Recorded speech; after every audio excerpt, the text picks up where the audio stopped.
for finance and the leaders has to play a key role. So you almost wish the competition was less about who has more followers and who's actually hitting certain health milestones or education milestones, etc. Exactly. That would be it for you. Yeah, no, are you improving the welfare of your people? That's what this is all about. Thank you for listening to the interview from the BBC World Service. If you enjoyed today's program, you can listen to the interview wherever you get your BBC podcasts. Until next time, it's bye for now. From the BBC, that was the interview. I'm Saroja Coelho. CBC News is next. Good morning, Manitoba, and hello, Winnipeg. I'm Marcy Marcusa. This is Information Radio, and you're live on CBC. 89.3 FM, 990 AM on the app and on YouTube this morning. Wherever you're joining us, thanks for being here. And big thanks to Chloe Friesen for filling in for me yesterday.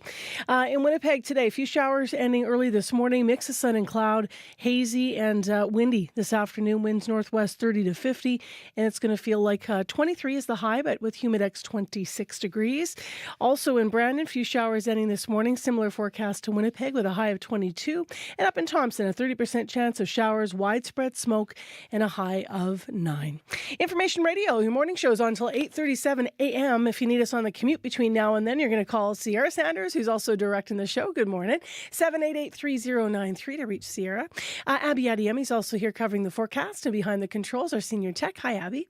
And good morning to Brad Lillies, who is our obviously our producer, waving hello on YouTube, which rounds out our studio crew here. Let's go to our news center, though, because also part of our team is Heather Wells, and she's here to start the day with our headlines. Good morning. Good morning.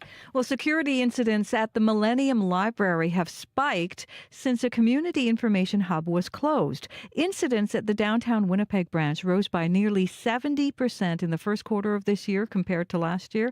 Kirsten Werman at the Manitoba Library Association says it coincides with the closure of community connections. It had crisis workers who would help de-escalate situations and refer people to resources. And family members of a construction crew are relieved and grateful after a harrowing wildfire escape. The mostly Manitoba crew, as we've been telling you this week, were working in Northwest Ontario over the weekend when the blaze moved in fast. Anika Janai's father was part of that team, and she says she thought she would never see him again. We'll hear more coming up at 6:30. Yeah, it was quite incredible, that video. Wow. All right, thank you, Heather. You're welcome. We'll hear more about that story coming up in the program today. Different perspectives as we hear from different folks that were involved there. Also, we're going to catch up on what is happening in LA right now with the riots, so stay tuned. We'll take you down south in the first hour of the show. Plus, we'll hear more about the whiteout parties, how much they raised and where that money is going locally and where it will stay. And we're going to hear more as well a little bit later in the show about some of the donations that are coming in for the wildfires. Stay tuned, though. World Report is next. On Cue with Tom Power. A few years ago, the singer Teddy Swims set a goal for himself. He'd dedicate the next 6 months of his life to music, and if he didn't find success by then, he'd quit. 5 months and 29 days later, he signed the record deal that would change his life. Teddy Swims will be here to tell you his story. That's coming up on Cue, followed by Commotion with El-Amin Abdel Mahmoud on CBC Radio 1, the CBC Listen app, and everywhere you get your podcasts. This is World Report. Good morning. I'm Marcia Young. More National Guard members are being deployed to Los Angeles, and now Marines are on the way. U.S. President Donald Trump authorized the deployment after 4 days of protests. People are angry over immigration raids and clashed with law enforcement again last night. Reporter Steve Futterman is in Los Angeles. And Steve, what is the latest? Well, the skirmishes, and they were sometimes violent, again lasted into the night and actually past midnight. After ordering the protesters to leave in the early evening, police began moving in, trying to disperse them using tear gas, rubber bullets. Some of the protesters responded throwing items at the police, including industrial fireworks. The numbers were not that large. It began with a few hundred and got smaller and smaller, as I mentioned. Finally, after midnight, it finally pretty much ended. Mayor Karen Bass, though, last night blasted the Trump administration. She says it triggered all this with the raids last Friday. We need to stop the raids. This was chaos that was started at Washington, D.C. On Thursday, the city was peaceful. On Friday, it was not because of the intervention of the federal government. And of course, the new element in all this, around 700 Marines are being deployed from nearby Camp Pendleton. What are we hearing from officials in California? Well, Governor Gavin Newsom, who is very much opposed to the deployment of the National Guard, and the state of California has actually filed a lawsuit saying what Donald Trump has done is unconstitutional, that he does not have the power to do that. Even if they win, it's going to take a long time for this to get through the courts. So it looks like the National Guard is here, at least for the foreseeable future, and the Marines are going to be here. There's not really much officials can do about that. How are they going to end this? Well, I must say there is a lot of frustration that there doesn't seem to be an exit, an end to all this, especially this evening violence, which has gone on now for 4 straight nights. And one way traditionally we've seen cities deal with civil unrest is to finally get things under control by establishing a limited curfew. That could be done just in the general downtown area in the early evening. I would not be surprised if that's something that officials are at least discussing right now. All right. Thank you, Steve. My pleasure. Reporter Steve Futterman in Los Angeles.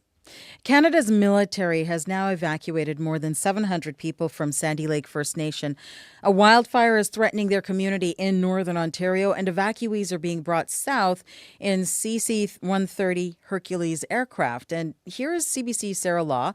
She's telling us that people are doing what they can to keep their spirits high.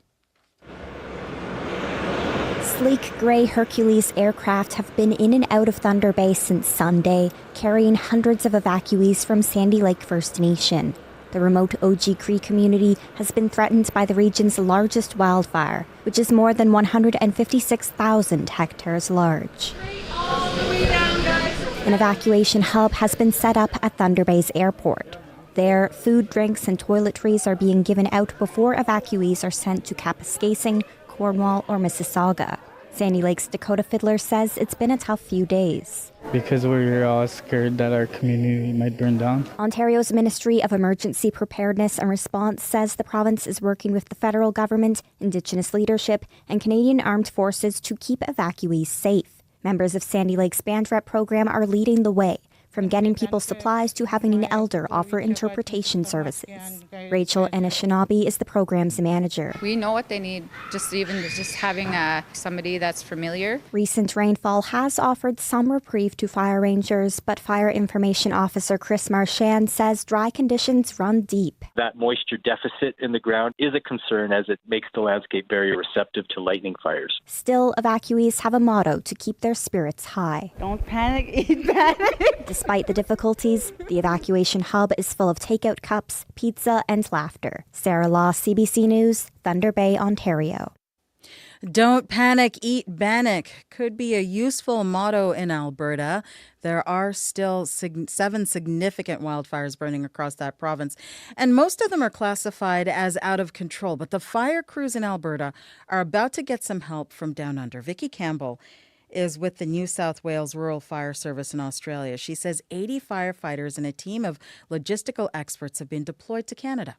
Australia and Canada have long had agreements in place where we support each other during a significant fire season through our firefighting resources. We share very similar incident management arrangements, so it's very easy for us to be able to transfer into their country and work with their people and vice versa. Canadian crews came to Australia's aid during what is known as the Black Summer wildfires of 2019 and 2020 in Ukraine. Glass is being swept up inside a building in Odessa after another round of Russian strikes. Officials say a drone attacked a maternity ward in an emergency medical building. Residential buildings were also hit. At least 2 people are dead. Several others were injured. And in Ukraine's capital,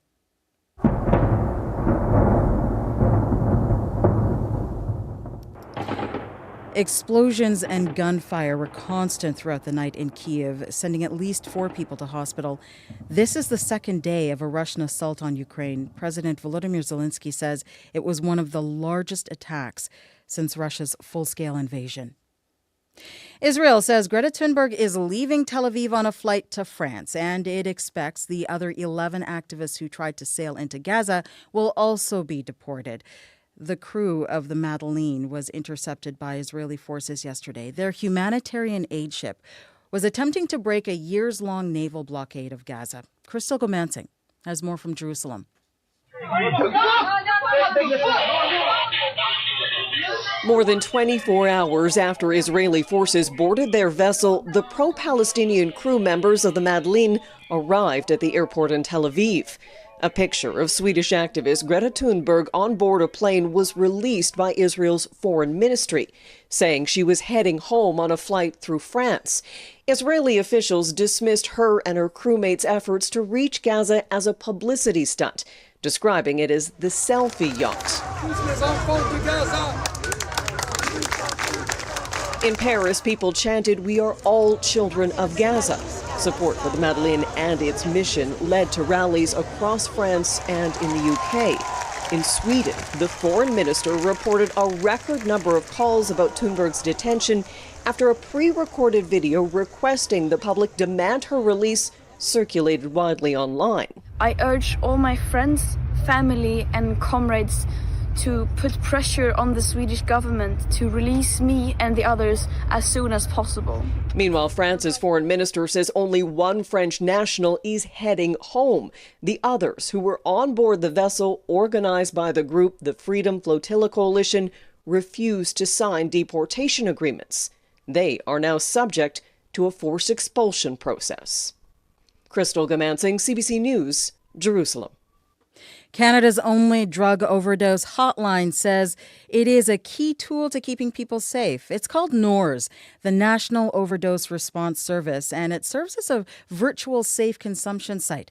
As Jennifer LaGrassa reports, it is an option that appeals to a wide range of users. Good evening, NORS. This is Jody. How can I support you today? Jody is an operator for NORS, the National Overdose Response Service. So I wanted to use a little bit of fentanyl and smoking. She stays on the line as people use drugs, listening for signs of an overdose. If something goes wrong, she'll send EMS. My actual first call on the line was an overdose. I go into such an autopilot, like I need to make sure that I get them help. Many people who die from an overdose die alone. The hotline is trying to change that by reaching a group of people who don't use physical safe consumption sites. We do know that a lot of people are hidden substance users. Monty Ghosh is an addiction specialist in Alberta. He's researched people who use the hotline instead of other services. Callers are women and transgender people, but also many of them are working professional jobs. They work in construction. They might have had an injury, like a sports injury, for example. The reality of NORS is not socially digestible. Lisa Morris-Miller is the hotline's CEO. She took it over from her sister Rebecca, who died from an overdose in 2022. Rebecca didn't call her own line. She always said her drug of choice was fentanyl. So if that's your drug of choice, it's a hard road, very, very dangerous road. And so Rebecca's family carries on her work, understanding this is another tool in the toolkit. Since starting in 2020, nobody has died on the hotline. It's taken more than 20,000 calls, responded to more than 200 overdoses. Jennifer LaGrassa, CBC News, Windsor, Ontario. That is the latest national and international news from World Report. I'm Marcia Young.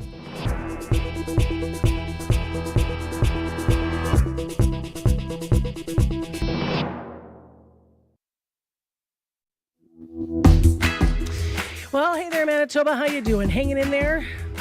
I hope so.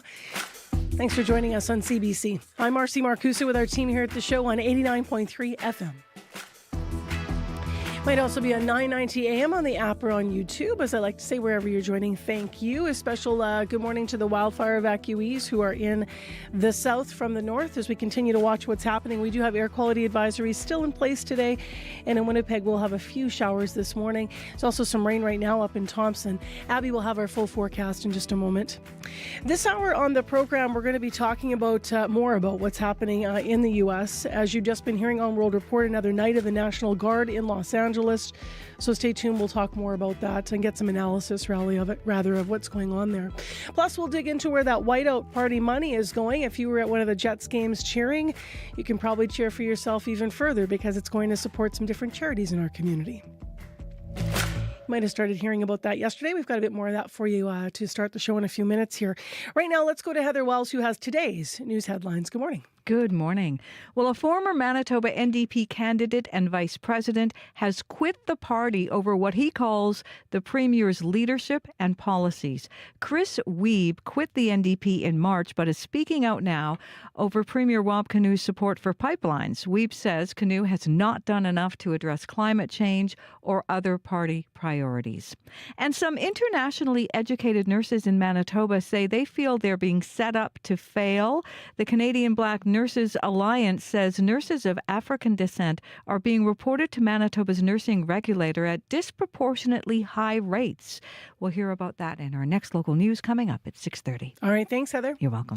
Let's get into this forecast as promised. Abby has all your details. Hi, Abby. Good morning, Marcy. We are looking at a mix of hazy conditions, smoke in the air, and of course some misty conditions. I saw some on my way in this morning, and we still do have smoky conditions up north.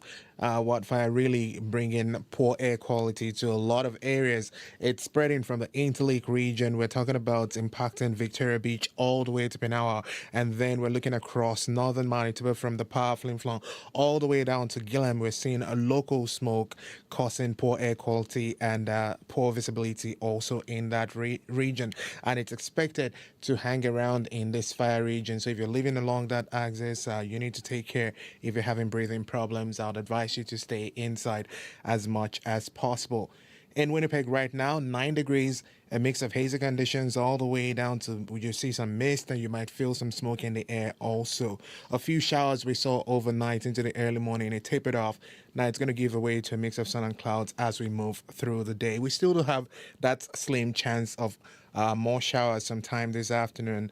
The sky is going to stay hazy and we'll see temperatures rise to around 23 degrees. Looking across board, the southern region from the Red River Valley region all the way down to Gimli, we're seeing temperatures between 6 and 11 degrees this morning under misty conditions, and we'll see highs between 21 and 23. As you mentioned, we have rain in Thompson at the moment, but from the path through all the way into that Thompson region, we're still seeing smoke as it continues to affect visibility, and we're seeing temperatures between 1 and 9 degrees. But right now, Winnipeg, we're at 9. All right, thanks, Abby. Thank you.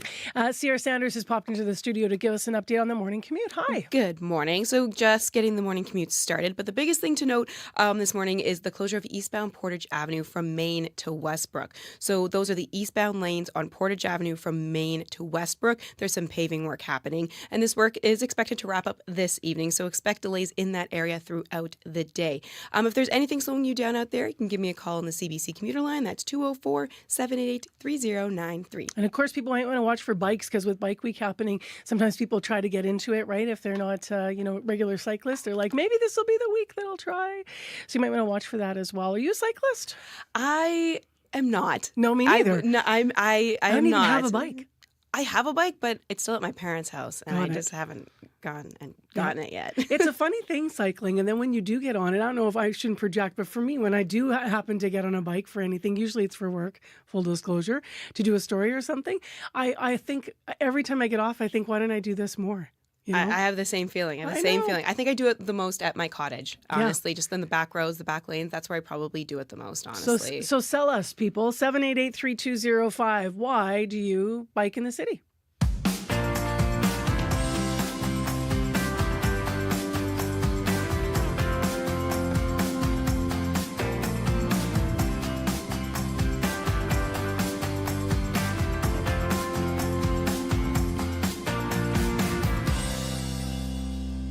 Well, let's begin by looking at hockey and those big whiteout street parties. Winnipeg Jets fans, yesterday we learned, raised almost $235,000 during the team's Stanley Cup playoff run. The whiteout parties attracted thousands of people to downtown Winnipeg, and half of the proceeds went to United Way. Connie Walker is president and CEO of United Way Winnipeg. She spoke with CBC's Faith Fundal yesterday all about the donation on Up to Speed. Hi, Faith. Thanks for having me. And Connie, congratulations. I didn't get to say congratulations when you were reappointed and you came back to the organization. Congrats again. Oh, thank you very much. Talk about this money here, almost $235,000. Is this a big deal? Oh, it's a very big deal. And you know what? All through the playoffs, we have a little back of the napkin calculation going, and then the dollars were even more than we expected. So it is super exciting for us. And we are really grateful for our partnership with True North Sports and Entertainment. We're really grateful for the Jets themselves for being such a winning team. And of course, we're grateful to the Jets fans. This is definitely a big deal. Does it make it easier when you have those little tap things that you walk by and you just tap and it takes a donation? You know what? Any way we can facilitate a generosity, we will try, because these dollars make such a difference in people's lives. And so, yeah, we are excited about this. Can you talk a bit about some of those organizations that will be the recipient of these funds? How did you choose them? Yeah, you know what? It is always difficult. Let me first share that, in my short time back here at United Way, I have this wonderful window that looks out onto our Main Street, our downtown, and I have to say that I am just taken aback by the level of need in our community. Every day, any time of day, I can look out my window and I see people who are struggling, and everyone is someone.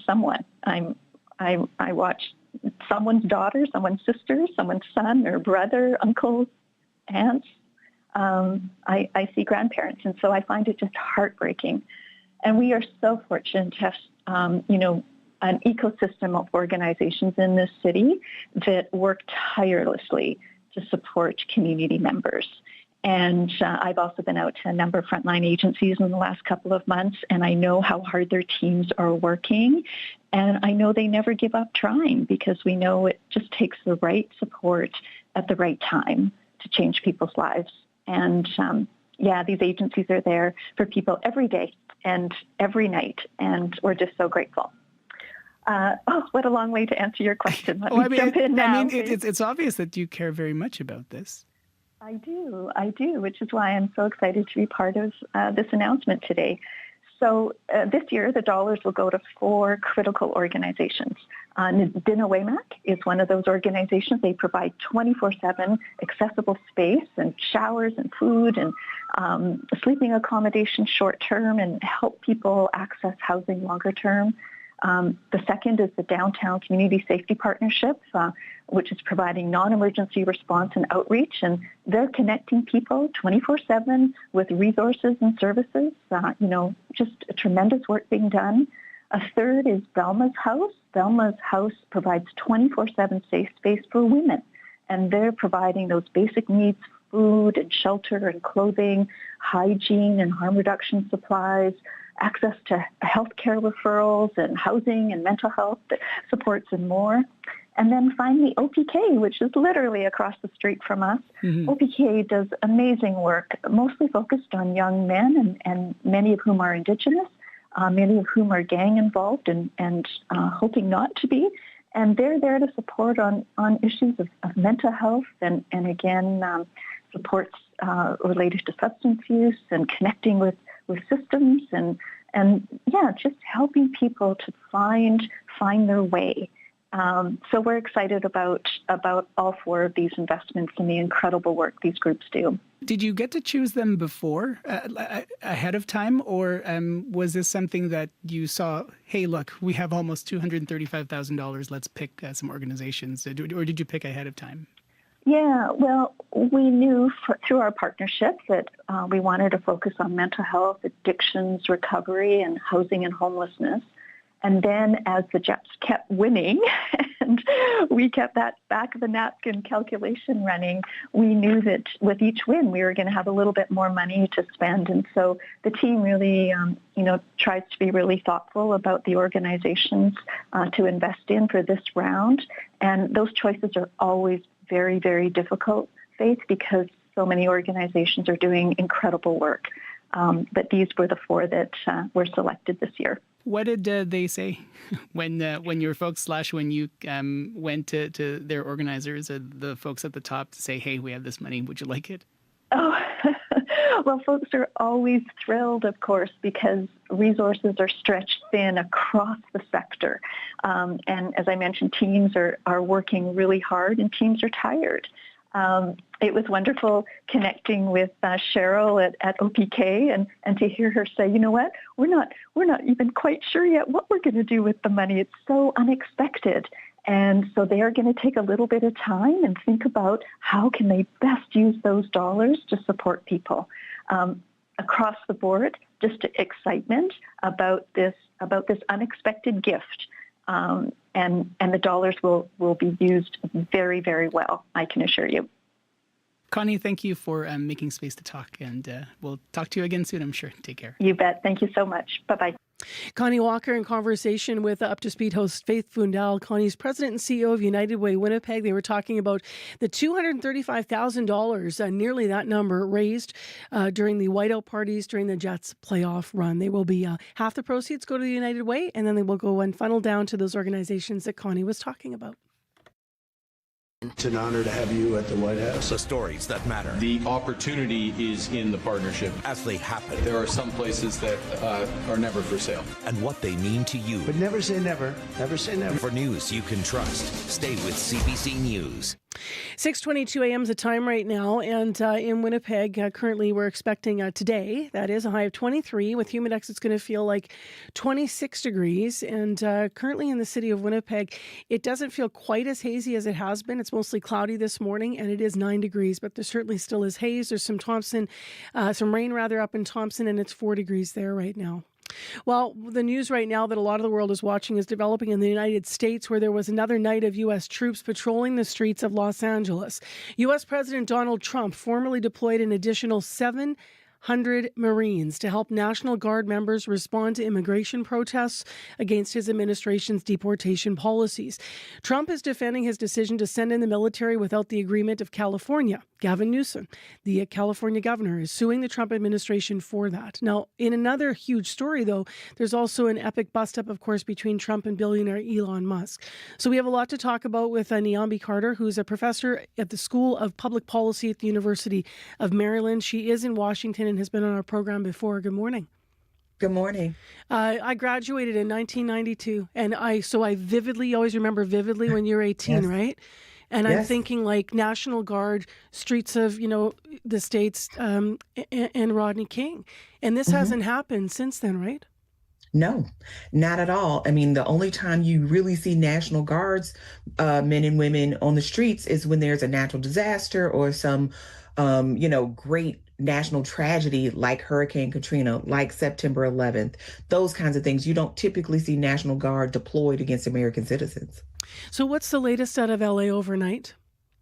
I mean, overnight, still unrest. The protests don't show any signs of relenting. I mean, the protesters seem to be actually more enraged now that there's, this show of federal force in addition to the large law enforcement presence that was already there. And I don't mean that to be negative. I think this is really fanning the flames, and partly why Gavin Newsom did not want the National Guard to be there at all. How does the president, U.S. President Donald Trump, continue to justify his decision to do this, to bring in the Guard and the Marines? Well, he says that these people are not protesters. He called them a migrant invasion.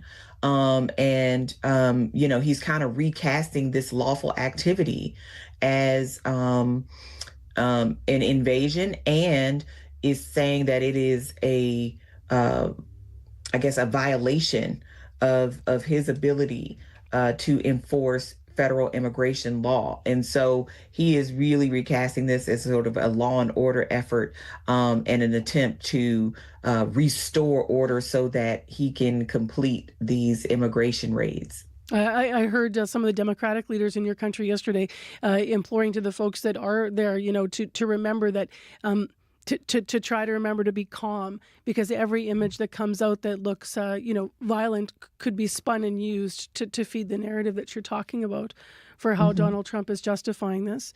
What is happening then with California Governor Gavin Newsom's legal challenge that I mentioned, and to the deployment of what Trump has done here?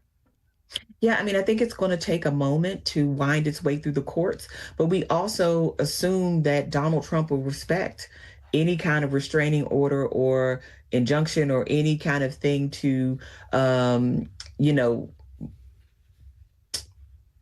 stymie or moderate his power. So I don't know that this legal challenge will do the work that Governor Newsom thinks it will do. I think it's an important thing to try, certainly, but I don't think that Donald Trump has shown himself to be or take too kindly at attempts to abridge his power. What is the greatest concern, do you think, Niambi, this morning in your country about what this means, about this administration? What are people you think most concerned about?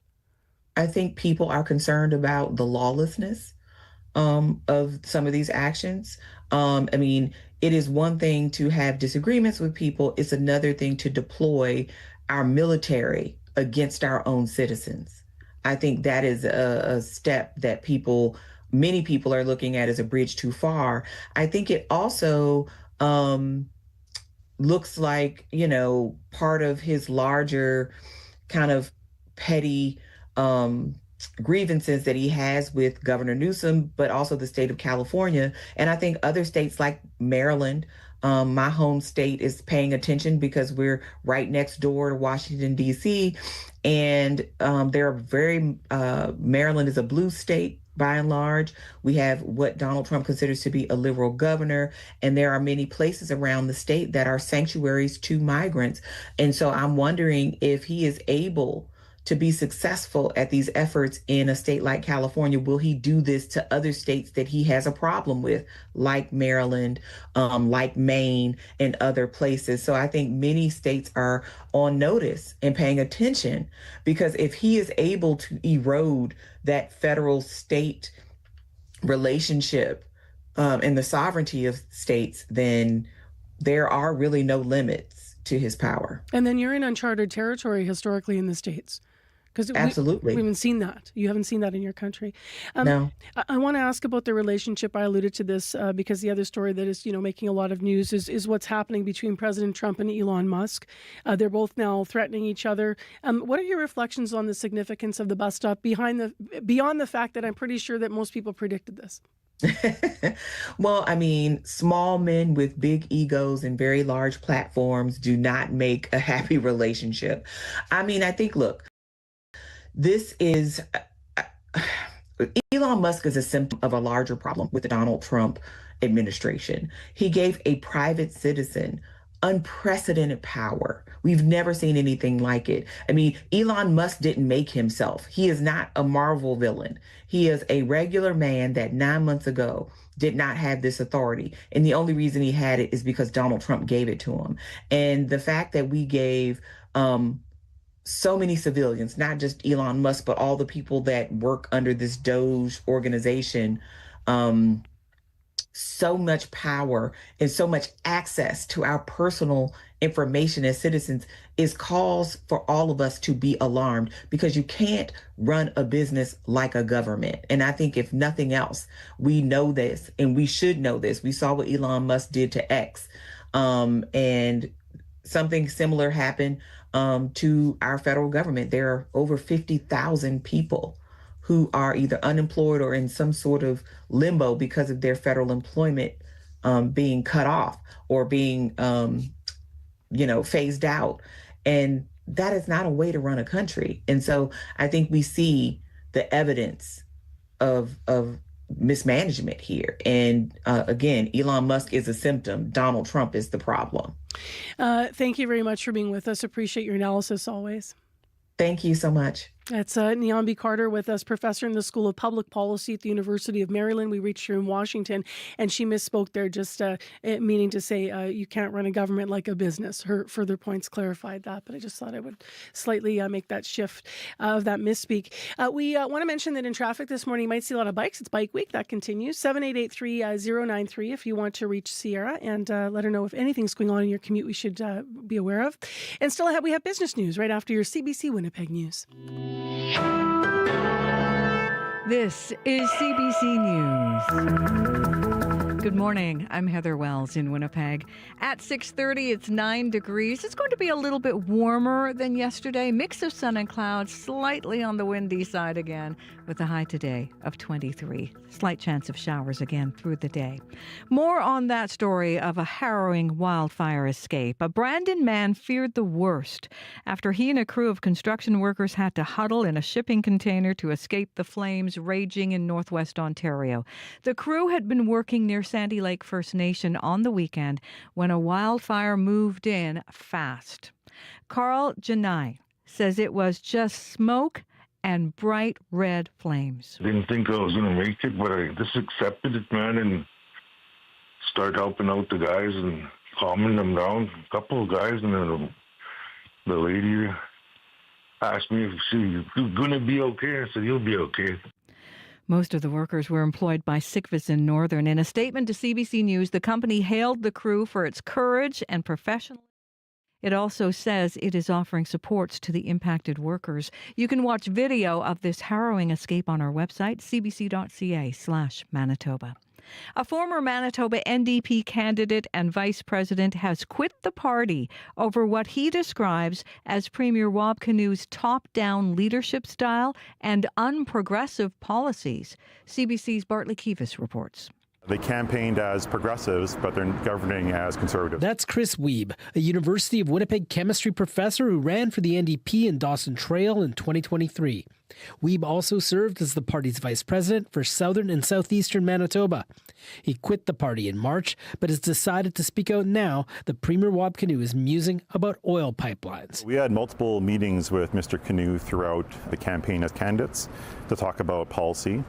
And one of his lines in the sand was no more pipelines. Canu rejects that version of events. I'll say it's a big tent, and there's room for everybody on board Team Manitoba. Wiebe also says the NDP has no climate change plan and hasn't improved healthcare or education. He compared Canu to former PC Premier Brian Pallister.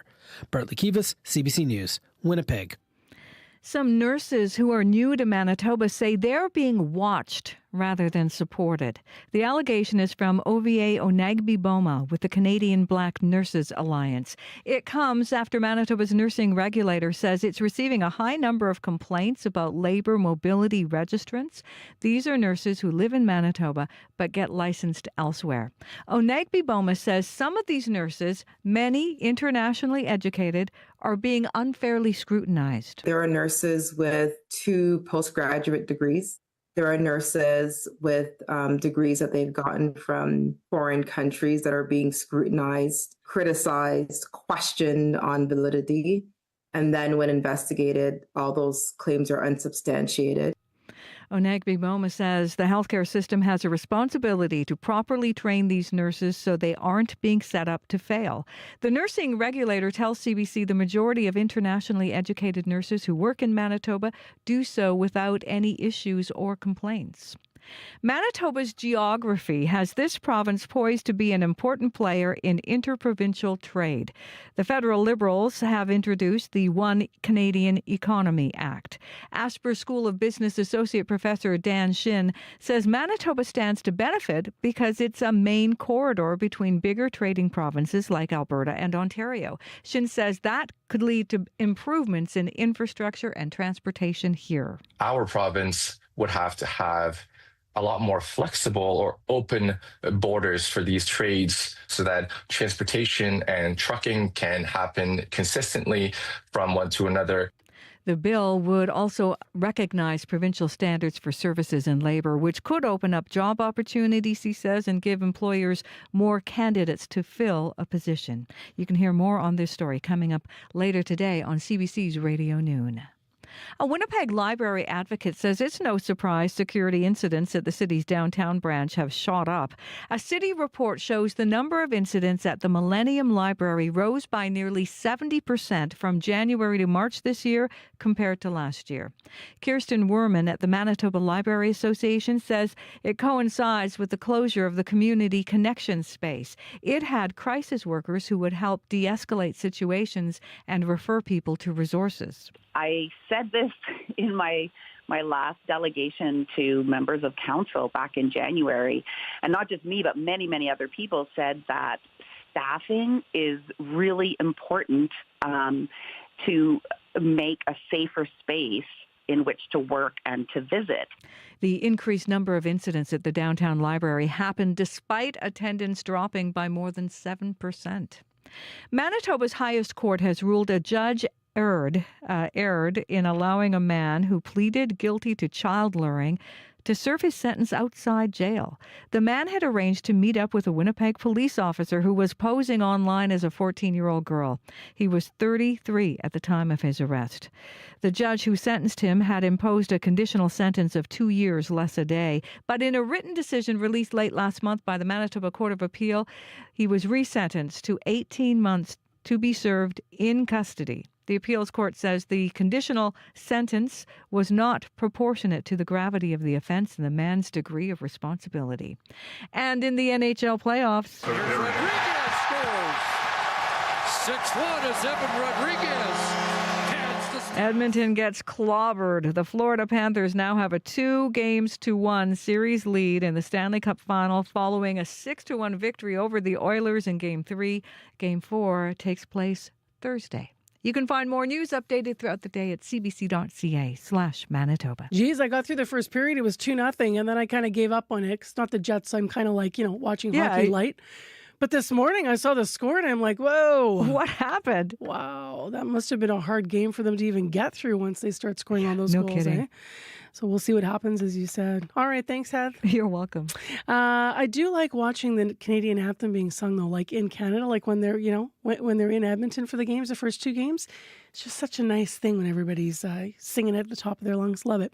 23 minutes to 7 o'clock, and Abby Adiemi is here with our regional forecast now on CBC's Information Radio. Hello again. Hello, Marcy. We're still looking at that air quality warning in effect for parts of the province today, tracking it from the Interlake regions. This is impacting folks around Victoria Beach, and then tracking this all the way up to the Pinawa area, and also parts of northern Manitoba, looking at conditions from Flin Flon all the way down to Thompson, and even nearby areas as far as Gillam this morning. Smoke from local fires still causing poor quality and a reduced visibility this morning, and it's expected to hang around, near the fire zones for some time. So if you have issues breathing, I'd advise you to limit your outdoor times as much as possible. For conditions in Winnipeg at this time, we're looking at mostly cloudy skies, 9 degrees. We expect a mix of smoke and mist in the air today. A few showers might come our way later. Then we'll see a mix of sun and clouds. There's still a small chance of showers that'll be hanging around the afternoon period, and the hazy conditions will continue. We'll see a warm high of 23 degrees today. For the Pembina Valley region, looking at conditions from Morden, Winkler, Alton, and Morris, all the way down to the Emerson border, we're seeing temperatures currently around 11 degrees. Also cloudy in that region. Expect a cloudy day with a small chance of showers in the forecast. Winds will be coming from the northwest, and then that would ease in the afternoon period. We'll see highs close to 23 degrees also for that region. In the Westman region, Brandon currently at 9 with mist also across the region. A few early morning showers tapered off. Now the skies will clear as the day goes on. Then some hazy conditions will sweep in. Winds will shift from the northwest, turning windy through the morning. We're going to see high around 22 degrees. Dauphin is currently around 10 degrees at this point.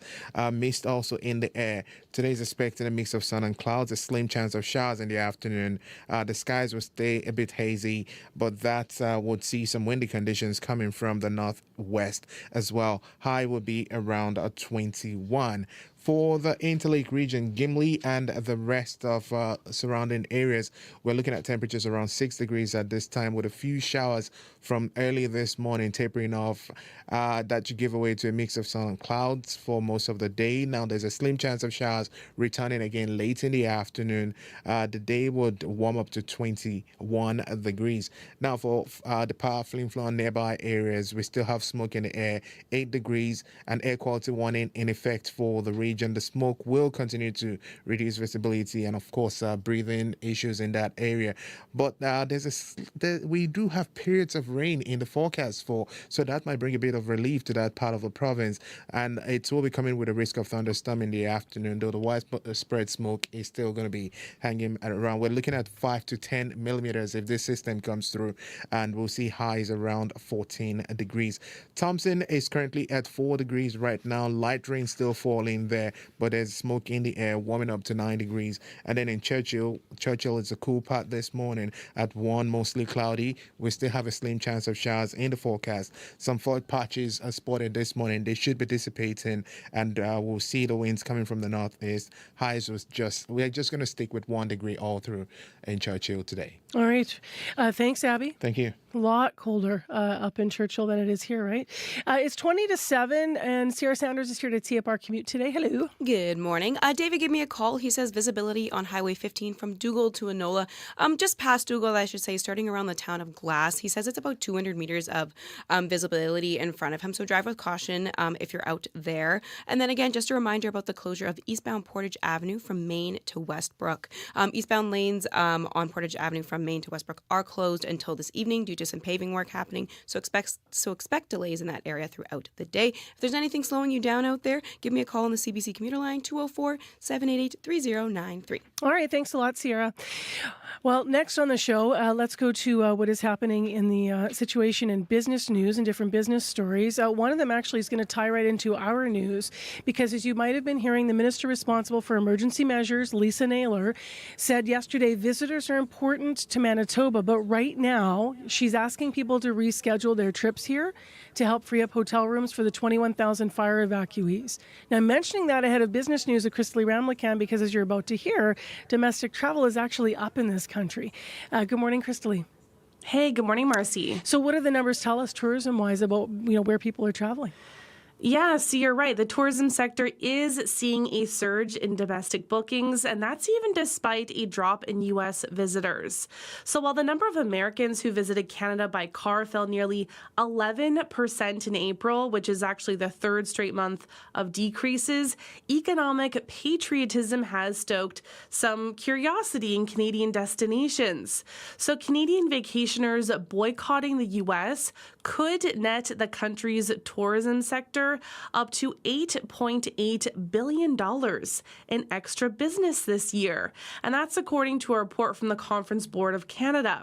But the drop in American visitors has many wondering whether homegrown and overseas tourism can make up for the decline.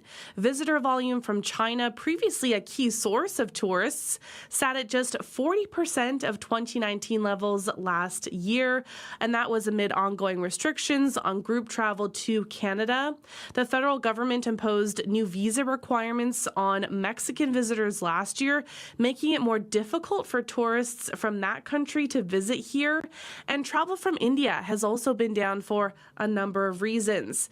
But more than half of respondents in a survey released by Ontario's travel regulators say they are more likely to make excursions closer to home.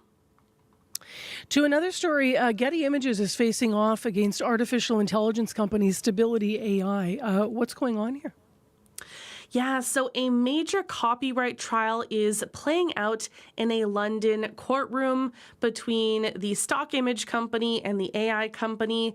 So Stability owns a widely used AI image making tool that has sparked enthusiasm for that instant creation of AI artwork that we see everywhere. But Getty says the development of the AI image maker called Stable Diffusion involved brazen infringement of its photography collection. Now, tech companies have long argued that fair use or fair dealing allows them to train their AI systems on these large troves of images or writing. But Getty says creators should be asked for permission before their works are fed into AI systems, rather than having to opt out. And Getty says it's not a battle between the creative and technology industries. It believes the two can work together with the licensing of creative works. And the company says, well, the problem is when AI companies want to use the works without payment. Now, Stability argues that only a tiny proportion of the random outputs of its AI image generator look at all similar to Getty's works. However, experts believe once the trial concludes later this month, the judge's decision is unlikely to give the AI industry what it wants most, which is expanded copyright exemptions for AI training.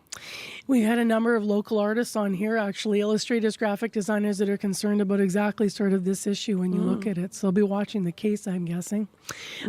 Before numbers this morning, we should talk about Apple for a second because they unveiled some new features yesterday at the Worldwide Developers Conference. What are some of the highlights of this? Yes, so we saw a spam call screener, which would be great for all those spam calls that it seems like people are getting these days. Live text translation, so you could text or even speak with someone on the phone in a different language and get a translation in real time, which is really interesting. And even AI workout coaches on those Apple Watches. But the biggest change really is the redesign of Apple's operating systems. Buttons are rounder, menus are more transparent, and there's a new look called Liquid Glass. Bad news, though, some iPhone owners will need to upgrade if they want to get the latest software, and some people are going to have to relearn how to use some parts of their phones. So the current iOS 18 will graduate to iOS 26, and that's because the numbers are now going to represent the years compared to what stage they are at the software. And for the elephant in the room, Apple Intelligence. Well, the company announced AI features throughout the keynote, tucked into various apps and services, but we didn't hear any details on the delayed Siri overhaul announced last year. Some other exciting features, messages are going to be more like WhatsApp, so you're going to see typing indicators in group chats. You can also add backgrounds to your text threads and create polls, but the upgrades will only apply to when you're speaking to other iPhones, so iPhone-only threads. What's up in the markets today? In Europe, markets are mostly lower. Germany is down. The UK is up. France is down. In Asia, markets are mixed. Japan is up. Shanghai is down. Hong Kong is down. Oil is up 34 cents to 65.64 U.S. per barrel. Gold is up 15.35 to $3,338.69 U.S. per ounce. And the dollar is down 0.02 of a cent to 73 cents U.S. All right, Chrisley, we'll talk to you tomorrow. Thank you, Marcy. That's Business News with Chrisley Ramakan.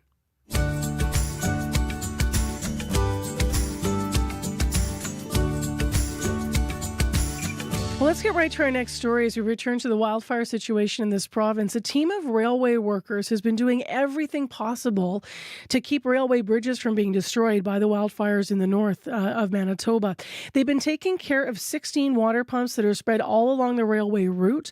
The trains themselves are a lifeline, of course. They're the only way to access the community and many of the communities along the rail line without flying. So Clifford Nabas is supervisor for the Keewatin Railway Company, which services Puckatawagan and Sheridan, where some of the biggest fires are now burning and growing. He spoke with the CBC's Caroline Bargout over the weekend in the Paw. Here's our water pump transfer pump here. Here's our water pump transfer pump here. We hook it up right up to the tank here, but I have to open my tailgate to do it. We have a 1-inch fire hose, but we have a couple extra hoses that are 50 feet and 100 feet long if we have to go battle the blaze off the tracks. As soon as we run out of water, we got to go find a new water source to fill this up. So, that takes time. So here's the suction hose that gets hooked onto the pump that you have to take off the truck and then fill the tank up. We only have about not even 15 minutes, 12 minutes of water, and that's it. It's out, and you got to go get more. For people that'll come back to work later this year, it's going to look totally different because there's nothing there. All for miles and miles, you can see bare land. Yeah, total destruction. So what communities are you protecting? Sheridan, Manitoba, and Puckatawagan. And how's Sheridan holding up? Well, they need help. Yeah, they need more water bombers.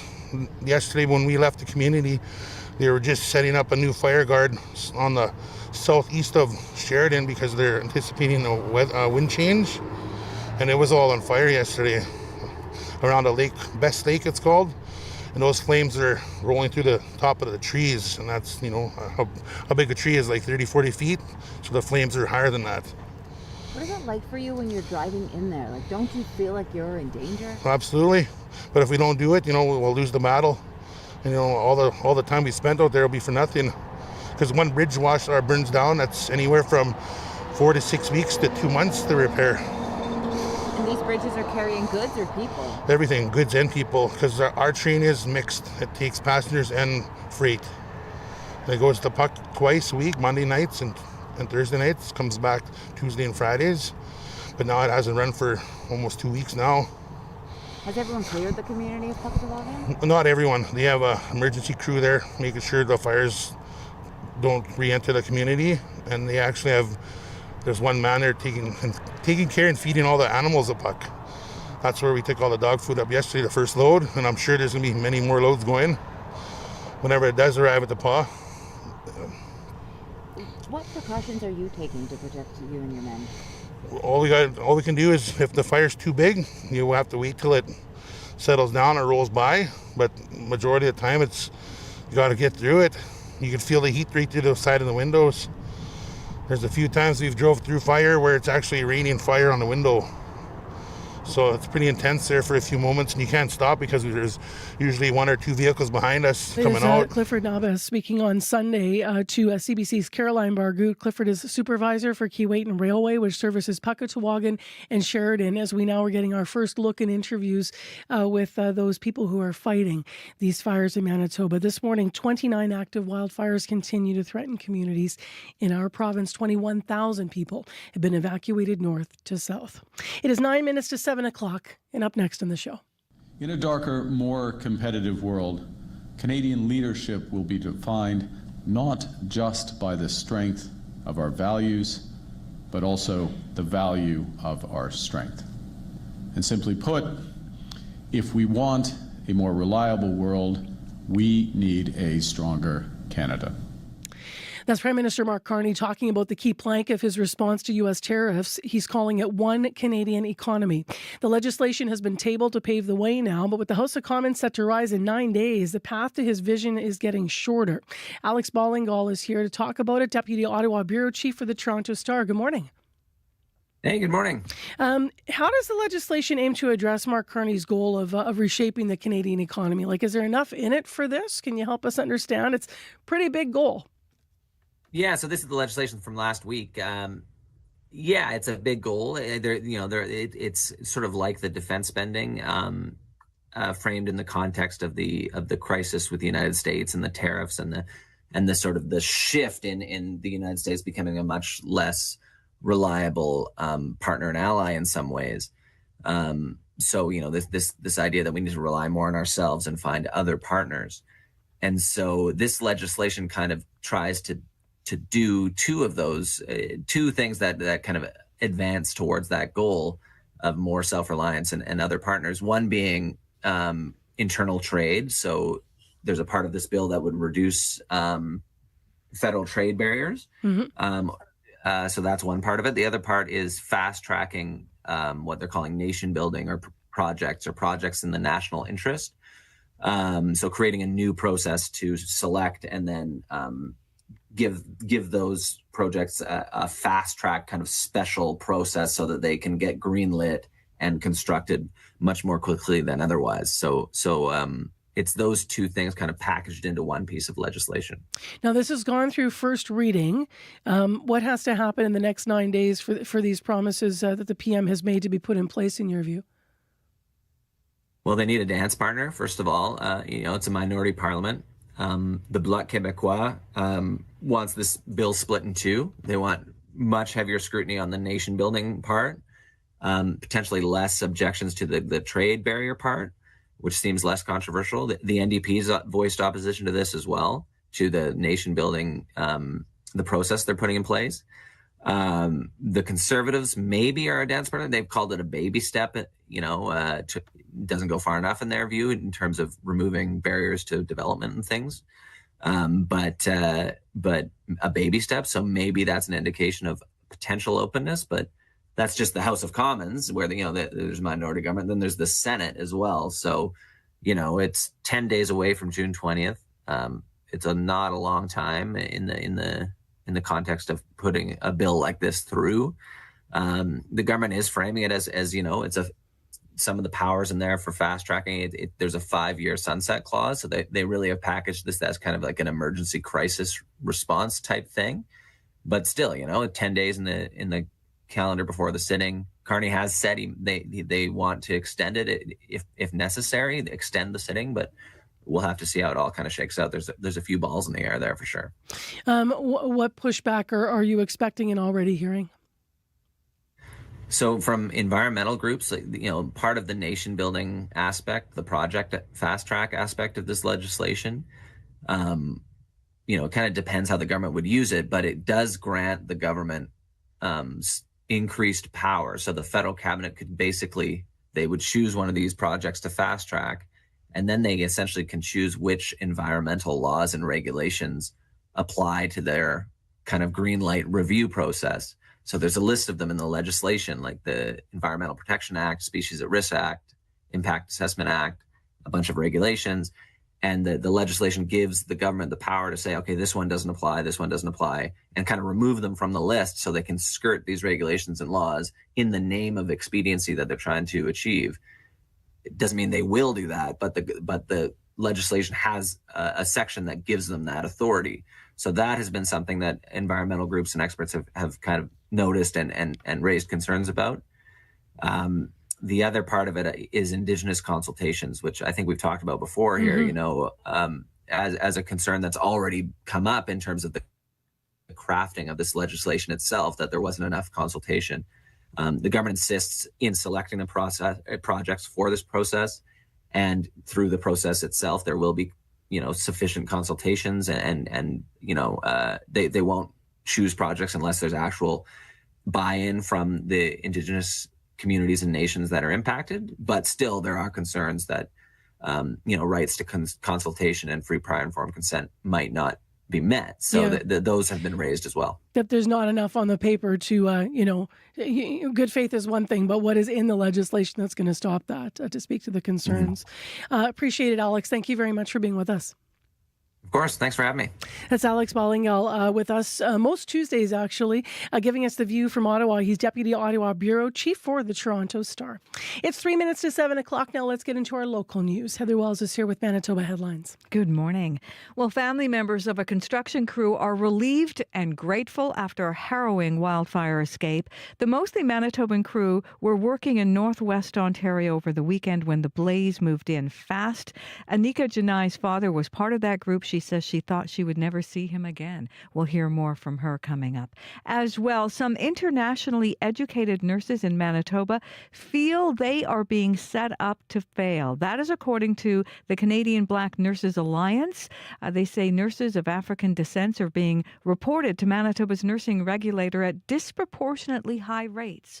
We'll hear more in our next local news coming up at 7:30. All right, thanks, Heather. You're welcome. In the forecast today, a few showers ending early this morning for Winnipeg. Mix of sun and cloud, 30% chance of more showers, though, popping up this afternoon. It's going to be hazy and windy.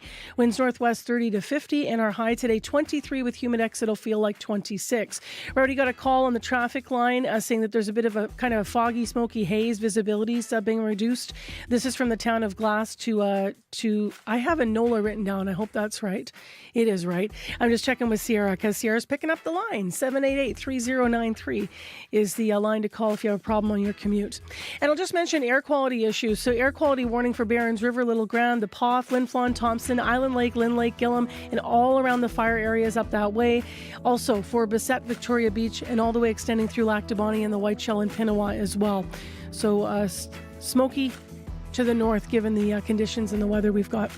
Coming up around the north, obviously, coming up in the next hour of the program, we're going to be talking about a trip to Mexico. It was spent building homes for families living in extreme poverty there. There was a group of Indigenous teenagers who were part of that trip, and we're going to talk to one of them and hear more about the trip. Also, coming up at 7:40, a workshop is being given to giving artists a chance to learn more about the human body. It uses donor bodies and bones under the supervision of a medical staff for these artists. Super interesting work. We're going to hear more about that. Stay tuned.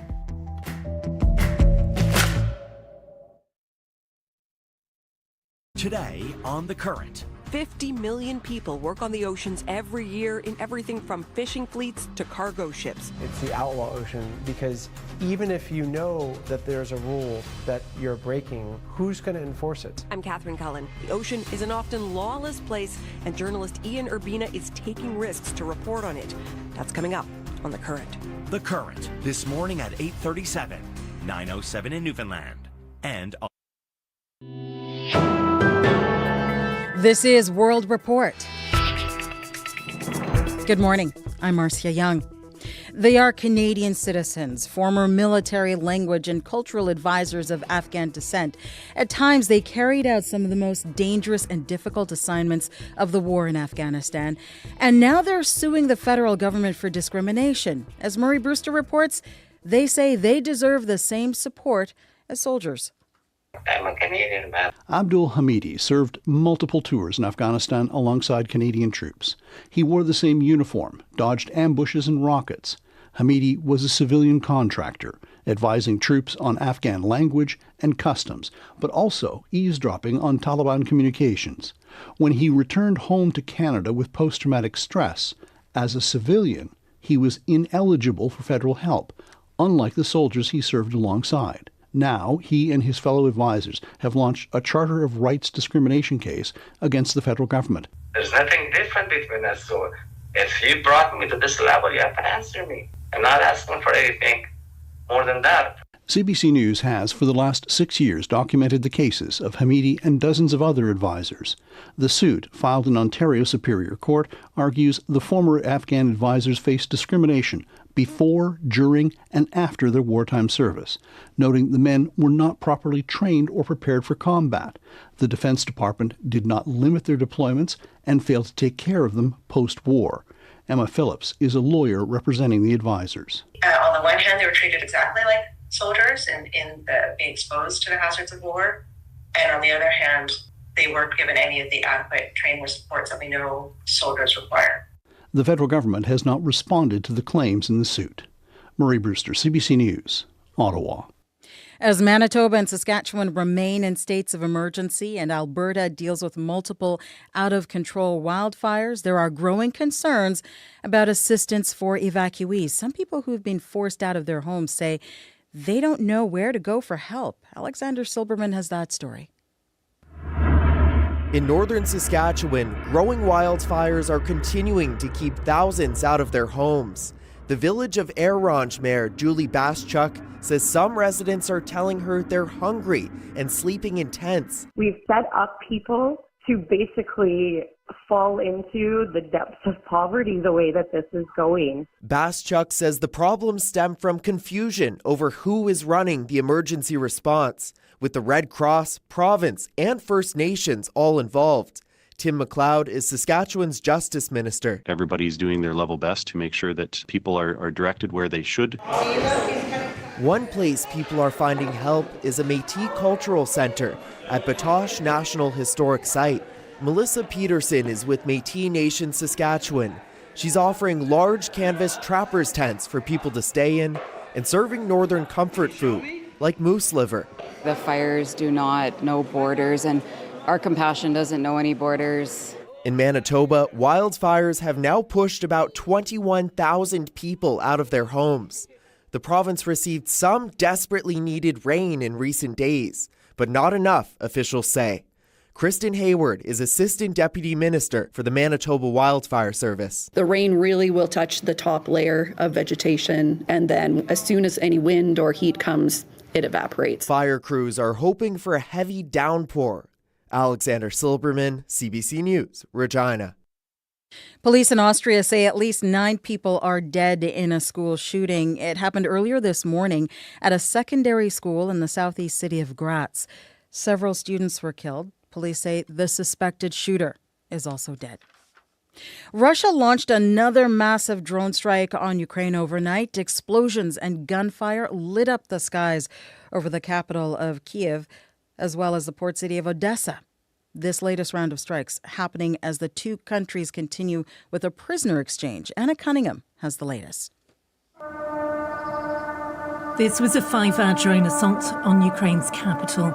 They came in waves, even targeting streets directly in Kyiv's city centre. The night sky lit up by tracer fire from Ukraine's air defences and explosions.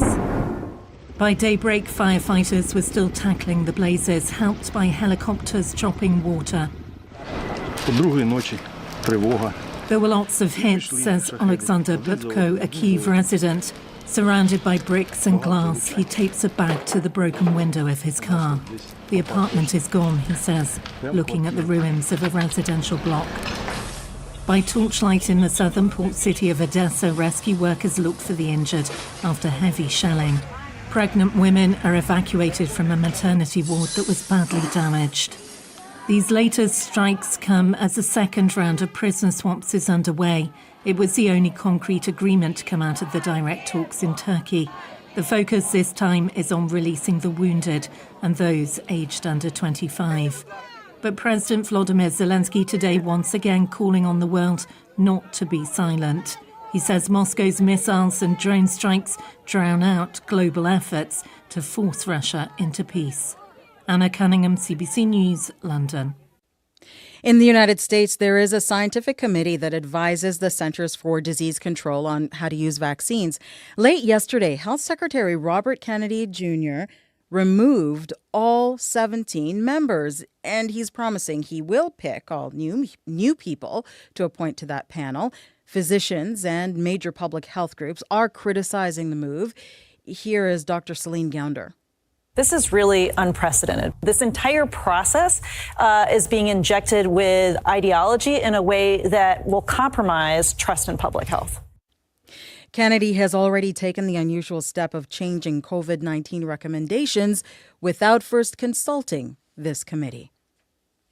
More National Guard members are being deployed to Los Angeles, and now Marines are on the way. U.S. President Donald Trump authorized the deployment after 4 days of protests. People are angry over immigration raids and clashed with law enforcement again last night. Reporter Steve Futterman is in Los Angeles. And Steve, what is the latest? Well, the skirmishes, and they were sometimes violent, again lasted into the night and actually past midnight. After ordering the protesters to leave in the early evening, police began moving in, trying to disperse them using tear gas, rubber bullets. Some of the protesters responded throwing items at the police, including industrial fireworks. The numbers were not that large. It began with a few hundred and got smaller and smaller, as I mentioned. Finally, after midnight, it finally pretty much ended.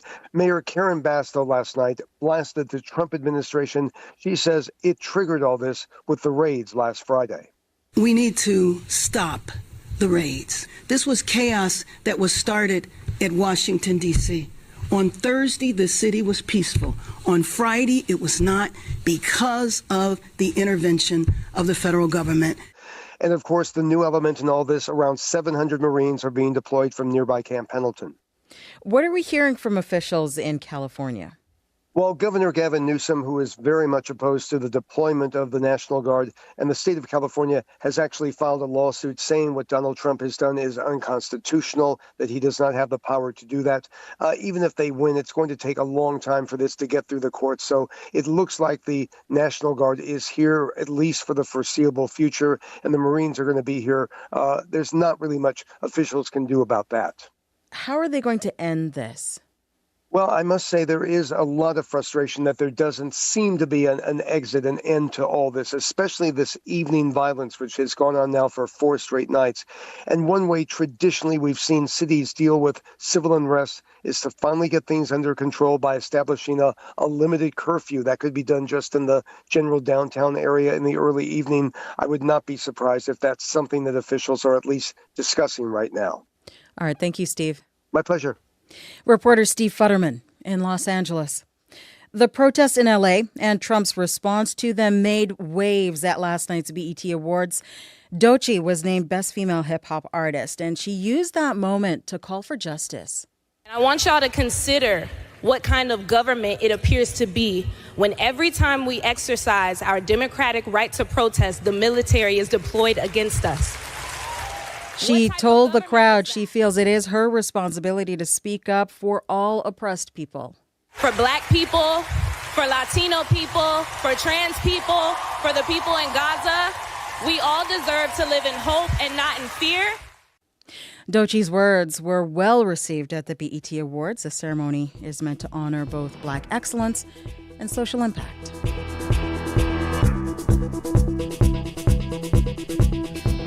That is the latest national and international news from World Report. News anytime, cbcnews.ca.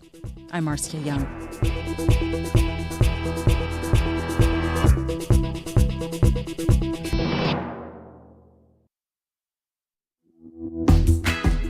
Good morning, Manitoba. I'm Marcy Marcusa. A little bit of light drizzle up around Gillam this morning and some light rain in Thompson. Thanks for joining us as we have another day watching the wildfires and covering the daily news of your life here in Manitoba. You're on CBC 89.3 FM, 990 AM on the app and on YouTube. On the fire story this hour, we're going to go inside one of the helicopters being used to assist in fighting the wildfires in northern Manitoba. So stay tuned. That's coming up just before 8 o'clock. Two other stories. We're going to take you to a workshop that's pushing artists beyond their comfort level by learning to draw anatomy with real bodies, brains, and bones. We're going to hear more about how this happened through a partnership through the doctor and the artistic director, facilitating this incredible experience for artists. But we begin with hearing about an incredible trip. It was spent building homes for families living in extreme poverty in Mexico. A group of Indigenous teens are returning to their lives here in Manitoba, however, and after giving back there, some of them are out of their own homes. That's, of course, due to the fires. So we're going to hear more about this experience, and we're going to hear from one of the young people who was involved in the trip. Right now, let's go to Heather Wells, who has other stories and headlines on your Tuesday morning. Good morning. Good morning. Well, a former Manitoba NDP candidate and vice president has quit the party over what he calls the premier's leadership and policies. Chris Wiebe quit the NDP in March, but is speaking out now over Premier Canu's support for pipelines. Wiebe says Canu has not done enough to address climate change or other party priorities. And security incidents at the Millennium Library have spiked since a community information hub was closed. Incidents at the downtown Winnipeg branch rose by nearly 70% in the first quarter of this year compared to last year. We'll hear more in our next local news coming up at 7:30. Thank you, Heather Wells. You're welcome. Abby Adiemi's got our forecast now. Hazy skies and smoke from wildfires will affect much of the province from the south, tracking it all the way up north. Expect mild to windy conditions with scattered showers here and there in some areas. An important air quality warning still in effect for parts of the Interlake region, spreading from Victoria Beach all the way to Pinawa, and then in the northern part of the province, we're tracking it from Flin Flon all the way into Thompson, as smoke from wildfires causing poor air quality and reduced visibility. Try to stay indoors if you can. For conditions in Winnipeg right now, 10 degrees, the sun breaking through the clouds. This morning, we saw a few showers overnight. That's wrapped up now. We see some clear conditions into a mix of sun and clouds, and then a more slim chance of showers late in the afternoon. It stays hazy all day. The winds will pick up from the northwest, making it a bit windy at some point. Temperatures will climb to a high of 23 degrees. In all the southern regions, from the Pembina Valley region all the way down to the Parkland and Interlake regions, we're seeing temperatures this morning generally between 9 and 12 degrees, also having a mix of mist and hazy conditions. Showers from earlier in the day are tapered off, leaving behind a mix of sun and clouds. We still do have a slim chance of showers in the afternoon for some regions in the south. Now, for the powerful influence, Thompson, Churchill, smoke still remains an issue in that area, and we have poor air quality in the region. We should see temperatures at this time between 2 and 8 degrees. So up north, it's more about the smoke and haze that will be a problem this morning, and it's also cool. We have light rain falling in Thompson at the moment. There's a little bit of smoky trouble down here too. We did get a call from a caller on our commuter line saying that from the town of Glass to Enola, there's some visibility issues, so that is fog and smoke related. 788-3093 is where you need to reach us if you do see a problem on the morning commute, whether you're walking, biking, driving, busing, whatever you're seeing that's a problem in the city of Winnipeg or out in the highways, out and about. Let us know, or if you're in Brandon and Thompson, what are your traffic tips that you want to pass along?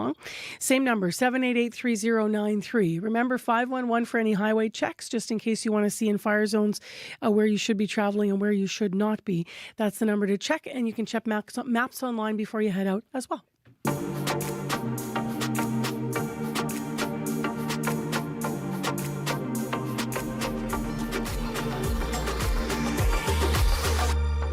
Well, for a group of Indigenous teenagers, returning home from a trip spent helping others is a little bit bittersweet. That's because last week, a group of 26 Indigenous young people and former Grand Chief of MKO, Manitoba Q8 Nawi Okimakanak, Sheila North, went to Mexico, and they went there to build homes and help others. So the trip was organized through the Canadian charity Live Different, and the goal was to help connect young people through a cross-cultural exchange, and then, as I mentioned, build homes for people who need them. This is the second time that North, who's also on the Live Different board, has done this. The first time was a trip to the Dominican Republic last year. And she joins us in studio. Good morning. Good morning, Marcy. I actually want to start with something serious because we were, and we may be joined actually mid-interview by one of the young people that was with you. Yeah. But this is a young person who went with you, returned home, and then to find that they were evacuated because they're from Tatasquiac, and so they're staying in Thompson. How hard was it to navigate with these young folks, you know, what you were doing there, and then all of you knowing what was happening to some of their home communities here? Oh, yeah. As soon as the fires started and we knew that, this was an imminent emergency, we started to wonder if it was actually going to happen, if some of the kids were going to come. But the particular group from Tatasquiac had just traveled down Highway 6 as soon as the evacuation order was made for their community and the road was closed. They just passed Grand Rapids, so they just made it under the wire, and then they got to Winnipeg really late. But I think there was definitely mixed emotions because they wanted to be with their families. We wanted to stay home as well to see what was going to happen. But this trip had been planned for a while, and the kids worked really hard, and the communities worked really hard to get their passports, to get everything in place to go. And so we let them decide, and they decided to come. And the chaperones were saying, well, we would have been evacuated anyway, so let's do something meaningful while we're out. Tell me a bit about the meaning of this, and who were you building homes for? What was the experience like? We were introduced to two families. I actually thought it was going to be just one house, but we ended up meeting two families, thank goodness. We had a large group, so we were able to meet the families who were living in abject poverty. Like they're living in homes that are made out of wood and scraps of big pieces of plastics that you would find in trash. And so they were making do with the house that they had. And one of the criteria was that for them to get a house is that they had to have some sort of hardship that was unusual or extra hard. One of the families had a daughter who had leukemia, and another family the husband had died COVID 5 years ago, and the moms and the parents of the other family were struggling, and they really, really needed a home. The home that we built is much more secure, much warmer. It's not that much bigger because the houses that we built are fairly modest, but much safer for the children and the families. And they were so, so grateful and so helpful as well. What were some of your favorite moments with the young people from Manitoba, watching them connect to the difference they were making in the world and just, having this experience? Aside from seeing them work hard, I wasn't surprised that they could work hard and that they were funny, and then they shared good moments and all of that. But I think the biggest and the best part was seeing them interact with people that they didn't even share the same language, and then seeing them blossom and we thought it would take longer for them to come out of their shell, and there was a couple that were really shy. Hi, Maya. Hi, Rainen. And they came out of their shell, and they were strangers. We were all strangers at the airport. By the time we got to Mexico, and by the time the first day, second day, we were all friends, we were all family, and everyone was working hard together. Because the experience is you guys as a group going as well, like you said. Absolutely. You went to Dominican Republic before. How did this differ from that building experience? The heat was definitely different. In Dominican, we had plus 45, sometimes 50. And it was unusually cold in Mexico, and in rain most of the time. We hardly saw the sun. The two times we saw the sun, we all burnt a little bit. It was intensely hot, but it was cool for the rest of the day. And they said it was unusual for them too, because they don't see rains usually, and so at this time of the year. But yeah, so that was different. And in Dominican, it's heavier because we're moving concrete, we're mixing and making concrete. Got a different kind of building materials. Different kind of building, yeah. And then in Mexico, it's stick build. And, it's more community in Dominican because we're right in the center of a little town. We're also in the center of town, but it's a different kind of environment in Mexico. I'm curious why, when you think about the young people you were with, why are opportunities like this important for Indigenous youth specifically? Because they get to see the world in a different way. They get to see themselves operating in a different way, and that they can contribute to whatever they need to and whatever they want to. And I think that it allows them to see their own strengths and to see their own beauty and to see their own family when they get back in a different way in their own community. And we heard a lot of that reflection during some of our debriefings.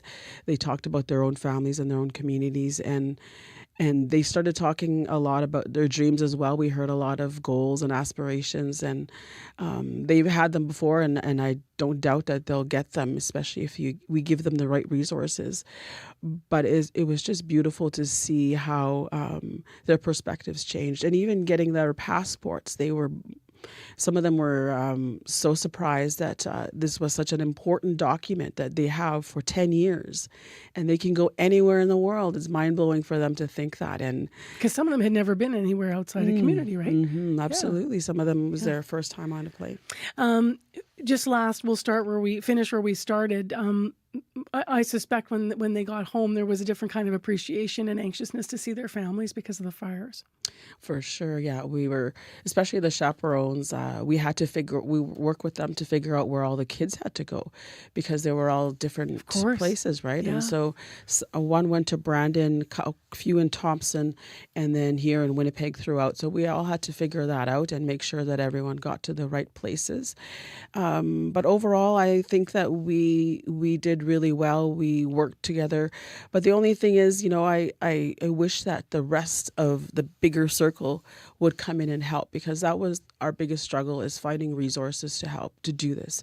Live Different has been in our northern communities, actually throughout many First Nations throughout Canada, since 2016 that I know of, and longer than that before I was there. Mm-hmm. And specifically, though, First Nations. And we had to struggle every year to find resources, and we know that there are resources. So, we need more partners to make sure that our young people are getting these kind of opportunities, because they're once in a lifetime at this stage, and it helps them so much. And we saw the growth.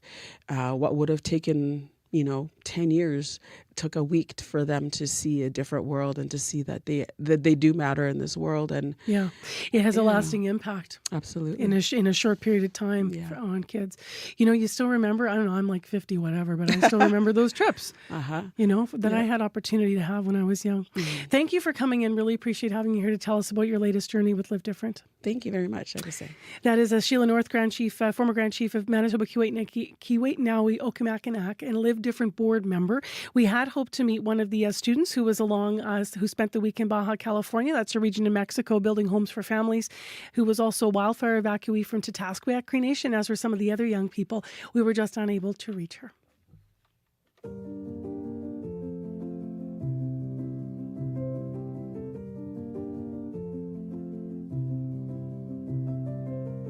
Take your heart somewhere else. I don't want any of it anymore. Keep it all to yourself. I don't want any of it anymore. It hurts me to say this, but it hurts me more to stay. My fingers are bleeding from picking up pieces you made of me.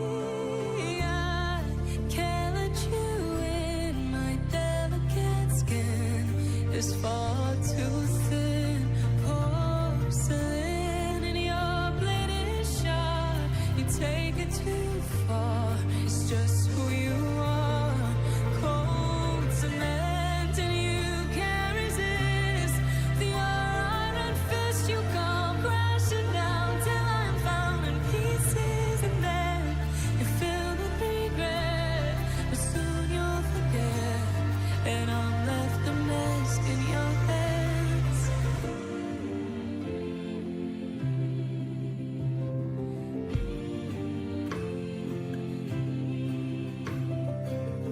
I don't want sympathy. I just want anything that's left of me. Fair release my sanity. I'm on my knees looking through all this debris. It hurts me to say this, but it hurts me more to stay. Oh, my fingers are bleeding from picking up pieces you made of me. Oh, I can't let you in. My delicate skin is far too thin. Porcelain in your bleeding. Porcelain's the name of the tune. It is one of her newest. This is Foja from Manitoba, originally from Carmen. Constantly putting out new music. Loving it all, personally speaking. 7:25 on CBC, 89.3 FM, 990 AM on the app and YouTube. My name is Marcy Marcusa with our team at the show. Well, speaking of teams, it's time for Morning Sports, and Scott Reguer joins us now. Good morning. Good morning, Marcy. That's not Scott Reguer. It's No, you, Paul. it's Paul today. Woo! Sorry, Paul. I was completely distracted, and then you popped up as soon as I was saying Scott's name. I'm like, oh, look, Scott looks different. Sorry about that. All good. Listen, I watched part of this game last night, just the beginning, and then I went to sleep, and wow, Game 3 of Stanley Cup Final, not close. No, at least you watched the beginning, because I watched it at the end after my own beer league hockey game and came back to a 5-1 Florida Panther lead. And of course, it ends 6-1. It was close for a little bit in the second period, but then by the midway point of that period, it was 4-1 Florida. The third period was a mess, a parade of penalties, a bloody fight between Jonah Gadjevich and Darnell Nurse. You had a drink poured on the head of Edmonton forward Kasperi Kapanen.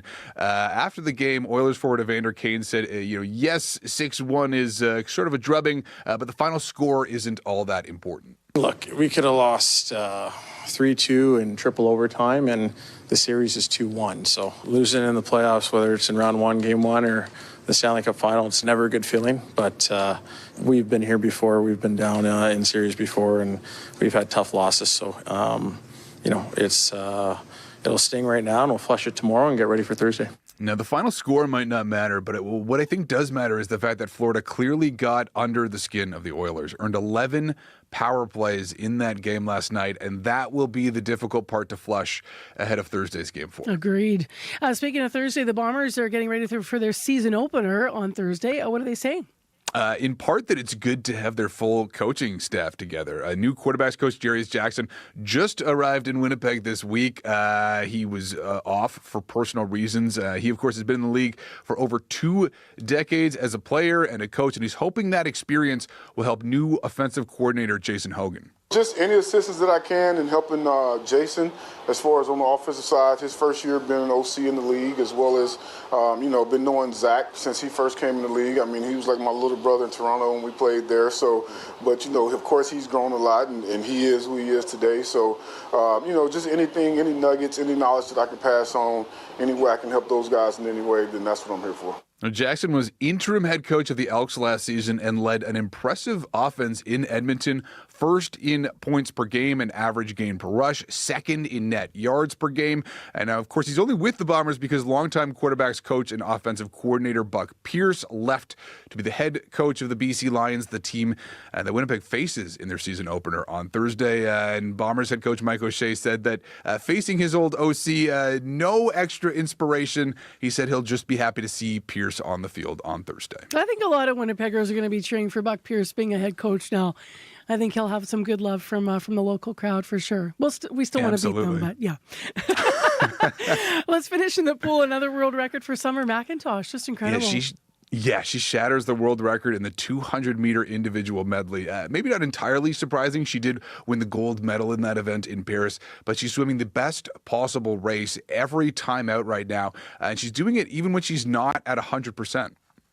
I didn't have the best sleep last night, but I was able to get a really good nap in, which I'm like a professional napper at this point. I knew going into trials I could do something special in every single event, and I'm really excited for 2 fly tomorrow and then 4 a.m. So yeah, it's going to be awesome, the next few races.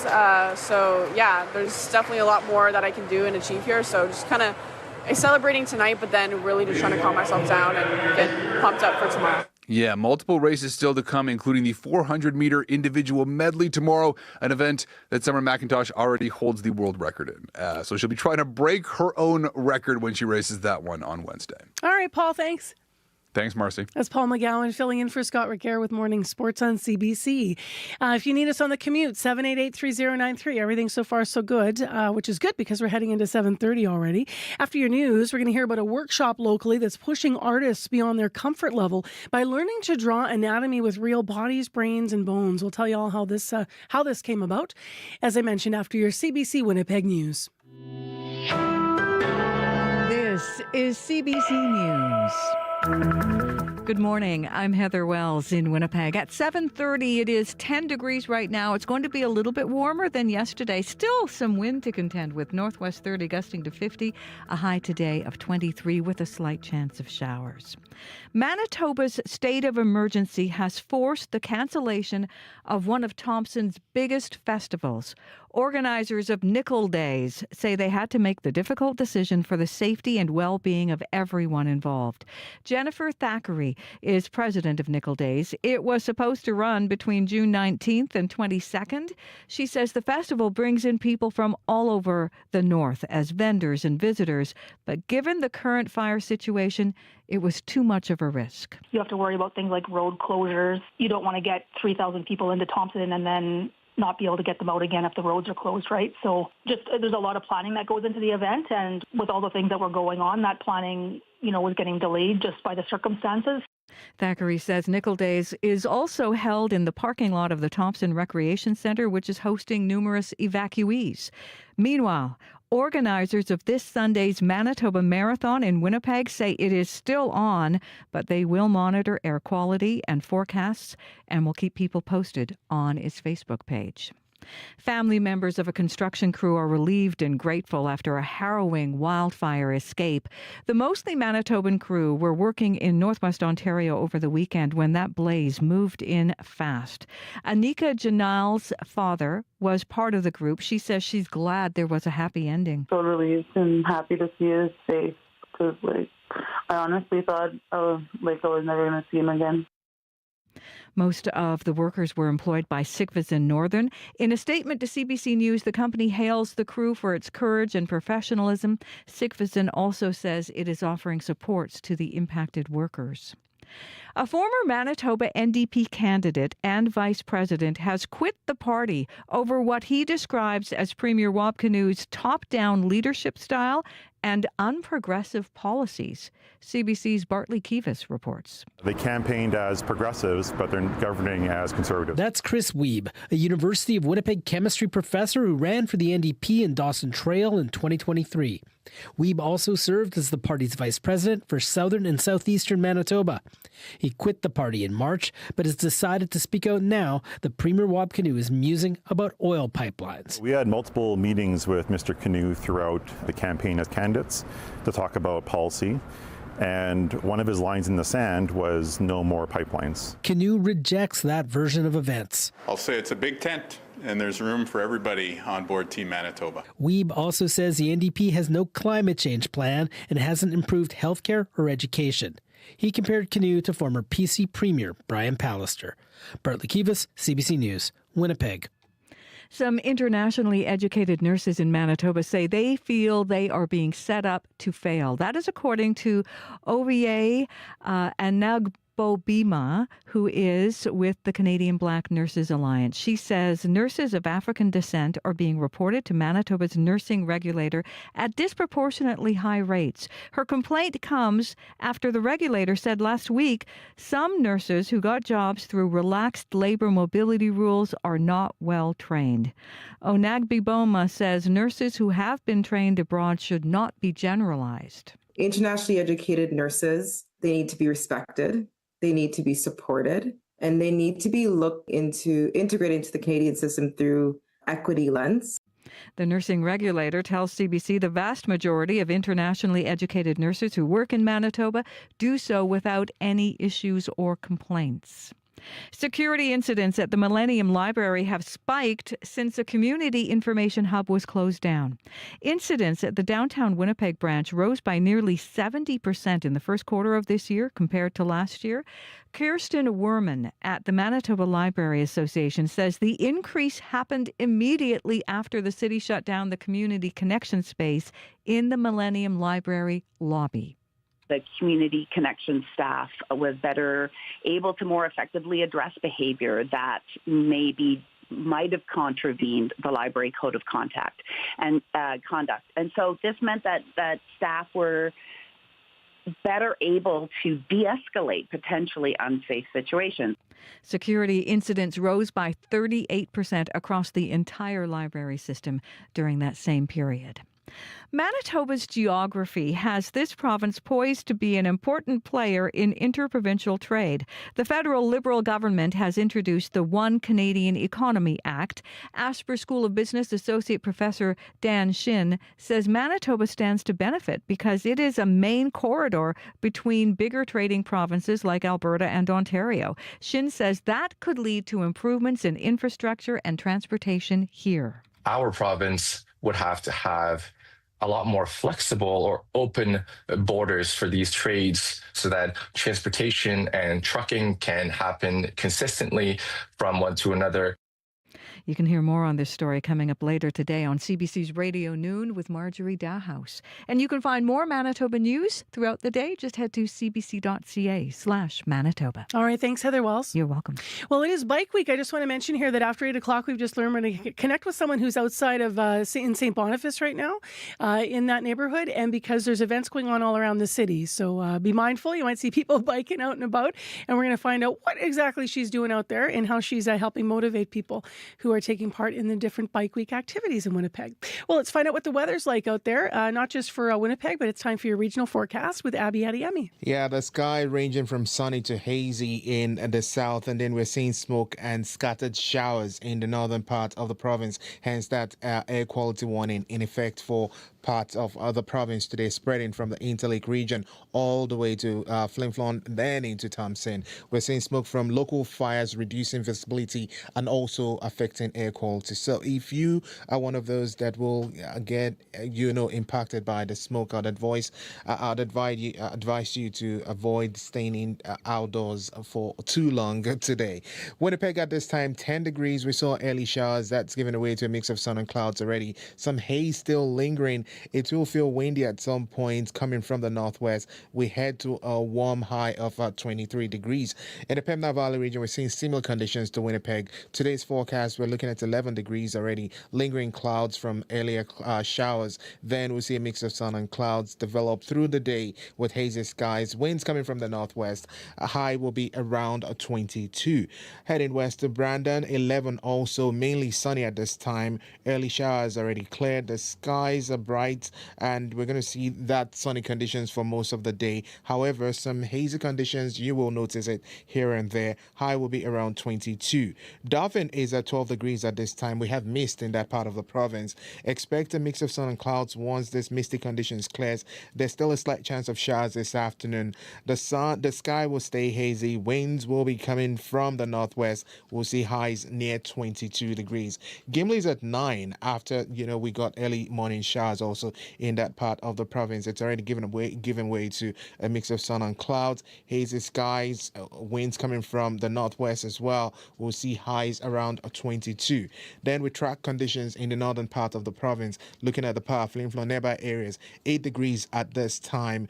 We're seeing this widespread smoke from the wildfire there, although we do expect a rain throughout the day in that part of the province, and that will come with a mix of thunderstorm also. And not enough. Not enough. Yeah, just so everybody knows, because every time you say rain, people are like leaning in going, please, how much? But unfortunately not enough. It's just scattered showers here and there, yeah. and it's just enough to wet things. We'll see highs around 14. In Thompson, we have light rain also falling in Thompson this morning to help reduce that smoke in the air.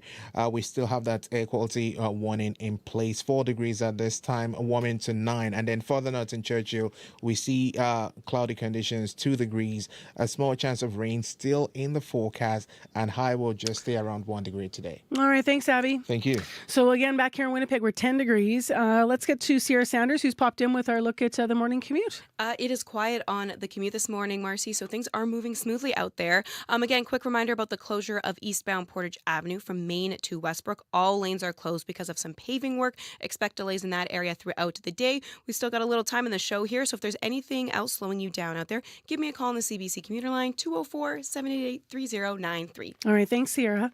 It's 21 minutes now to 8 o'clock on CBC, and next on the show, as I alluded to just before the news, a human anatomy class is taking things to the next level by letting artists explore anatomy with preserved human specimens or models.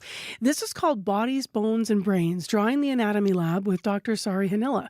Now, the unique artist workshop started as a collaboration back in 2017 between the University of Manitoba and Mentoring Artists for Women's Art, or MAWA. Maybe you've been to their art auction and had a cupcake or two over the years.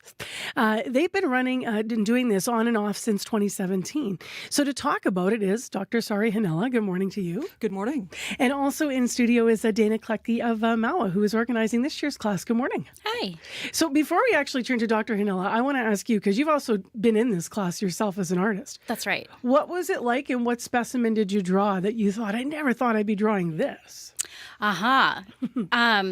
Well, going in, it was really just awesome to be able to see the human body and all its parts in different ways. And the first time I went in, I was really fascinated by the human heart and being able to actually hold in my hand a human heart and the size and the shape. And then just talking to Dr. Hanilla about how it works. And it really was moving. Yeah, absolutely. Because these are obviously all of this learning and now by extension art is because people are donating to medical science and research, right? That's right. Tell me a little bit, Dr. Hanilla, why, what the thinking is around offering these classes and what you get out of it. Well, Marcy, what we do at the university and in the Department of Human Anatomy and Cell Sciences educate people. That is our mission. That is a big part of what we do at the Rady Faculty of Health Sciences. Of course, we're there to educate our future healthcare professionals.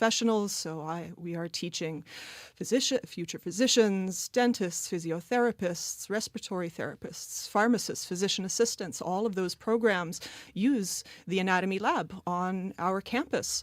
But we can also provide further service to the community, and our donors can provide further service to the community by offering opportunities like this one with MAWA, and we're very happy to do that. What do you hope the artists learn about the human body, and what do you appreciate about the interactions that you have with the artists? Just their curiosity. People always want to learn about the body. Sometimes it's a very personal interaction. As Dana said, she was very interested in the heart, in some of the work that she's done. She's addressed things like stroke. Some people are interested in Alzheimer's disease because they have family members who have been affected by it. Sometimes it's something that's happened to them personally. They want to see that bone that they broke when they were 10 years old. Yeah. And sometimes people just want to see because this is something that you just don't get to see every day. So people are very eager to learn, and we are very happy to teach. Absolutely. Now, if you're watching us on YouTube this morning, what you're seeing are some of the drawings that were done by some of the artists, and then you're seeing some of the samples that are used. But what you're seeing are the models, right? So tell me a bit about that. Sometimes people will draw from an actual heart and sometimes it will be a model?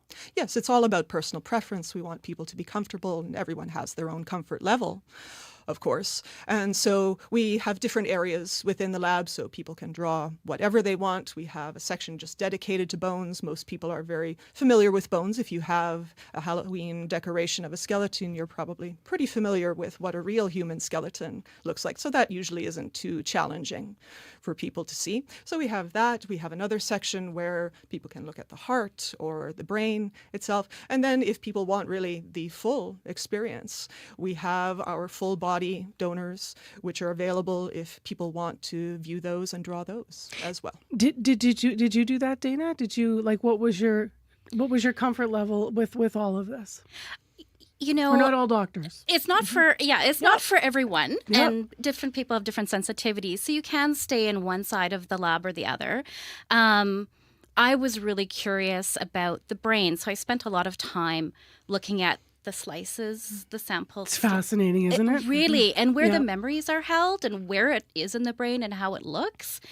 It's really fascinating, and so for me, I think, and a lot of artists, I think the curiosity, as you mentioned, really pushes the artist to really delve deep and really to do that study and but there is a deep appreciation for those donors and what Yes. they've provided to the artist. I know I went to that. Do you remember Bodies years ago came through? It was an Yes, exhibit. I yes. went to that, and it was exactly what you're talking about, seeing the progression of a stroke.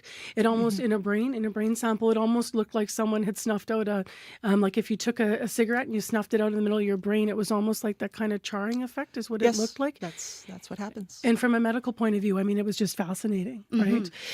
What is most difficult to draw? The intricacies of bones or what is, I guess that depends on the artist too, probably.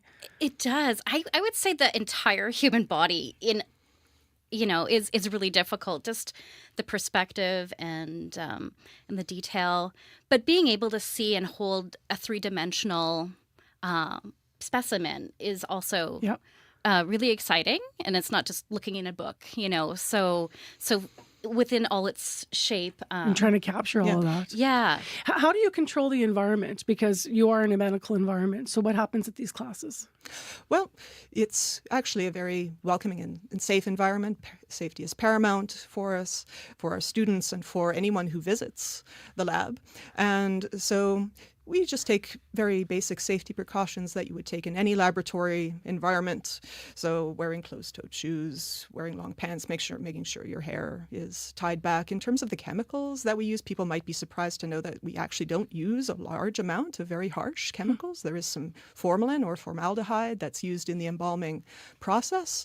But after that, it's just really a matter of ensuring that the tissue stays in good shape for people to view, and the laboratory was renovated in 2019, so we have a very high efficiency ventilation system. So people are often worried about, is this going to smell? Nobody really wants to pass out or faint, right? No. People worry about that. They shouldn't, but they do. They do, and you never know when that is could happen. going to happen. So for me and my colleagues who are there, we're very well trained, and we have a lot of experience in what to look for if someone is having difficulty. So we're always prepared for that, but I have to say that has never happened with the artists. No one has ever had any trouble.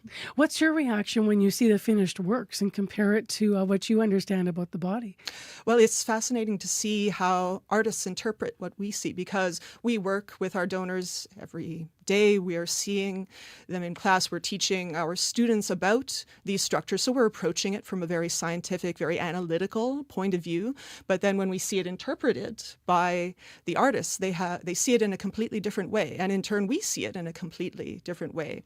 We see the beauty in it, they see the beauty in it, and those two things come together. And that's really what the history of anatomy has been. Art and anatomy have been intertwined since the very beginning when we think about the European tradition specifically. What kind of care goes into presenting the donor specimens, to make sure that it's respectful? Well, absolutely. So respect is paramount for our donors. Our donors have trusted us with their bodies, and so have their families, and that is a trust that we hold absolutely sacred. So we always want to make sure that things are presented sensitively. We don't show the faces unless someone specifically wants to see and draw the face, and we choose donors who we think show show things like the musculature very well. We show ones that are, well, aesthetically interesting for the artists. The drawings that we've been seeing on YouTube as we've been talking, or I mean, there's a foot, I think, there. This is, I can't make out what that this is one the is. hippocampus. So that is a part of the brain that Dana was drawing last year. So that, as she was saying, that is where memories are formed within the brain. This is a model of the brain that you're seeing, the human brain. Yep. Well, let's just go through these here. Brad's bringing them through. That is showing the brain stem and cerebellum, so the part that is at the base of our brain. Yep. And here someone has drawn a side view of the neck of one of our donors. You can see the ear, the nose, you can see the musculature within the neck, and those are the bones of the foot. Yeah. So one of those works, was one of those works yours? The hippocampus. The hippocampus was yours. Yeah. Why did you draw that, the memory part? Is there a story about why you're drawing to that? Yeah, so my mom had a stroke and had memory loss, and then also later developed dementia. And so I was really curious about memory loss and where the memories are in the brain and how that happens and how much is understood. And so Dr. Hanila and I have talked about that quite a bit. And so I really wanted to study that particular part of the brain. It's interesting how it becomes a moving thing then. You're moving from medicine to art and everything's coming together. What a beautiful thing you're doing. So if people are interested in learning more about the workshops in the future, where should they read or go? To the U of M or to MAWA? To MAWA. You can find it on our website at mawa.ca. And there's still room in this class if anybody would like to join. You have to be a MAWA member, but you can also join online. And just head over and you can register through the website. Perfect. I'll repeat that website at the end. Thank you both for being here. Thank you. Thank you so much. Marcy. My pleasure. That is Dr. Sari Hanila and Dana Klecki in studio with us at CBC. So the workshop, the one we're talking about, the next one is Saturday this week at the University of Manitoba. Dr. George Yee Laboratory of Anatomical Sciences campus. As mentioned, though, there's some space, but there's a deadline coming up on Thursday. If you want to find out more information or you want to sign up, I'm just going to repeat here. It's mawa.ca, which is mawa.ca. As wildfires impact our province, keep up to date with CBC. For the latest information, listen to CBC Radio 1. Visit cbc.ca/Manitoba or the CBC News app. For people who have a limited data plan or are running into spotty mobile service on the road, visit cbc.ca/lite. That's cbc.ca/LITE.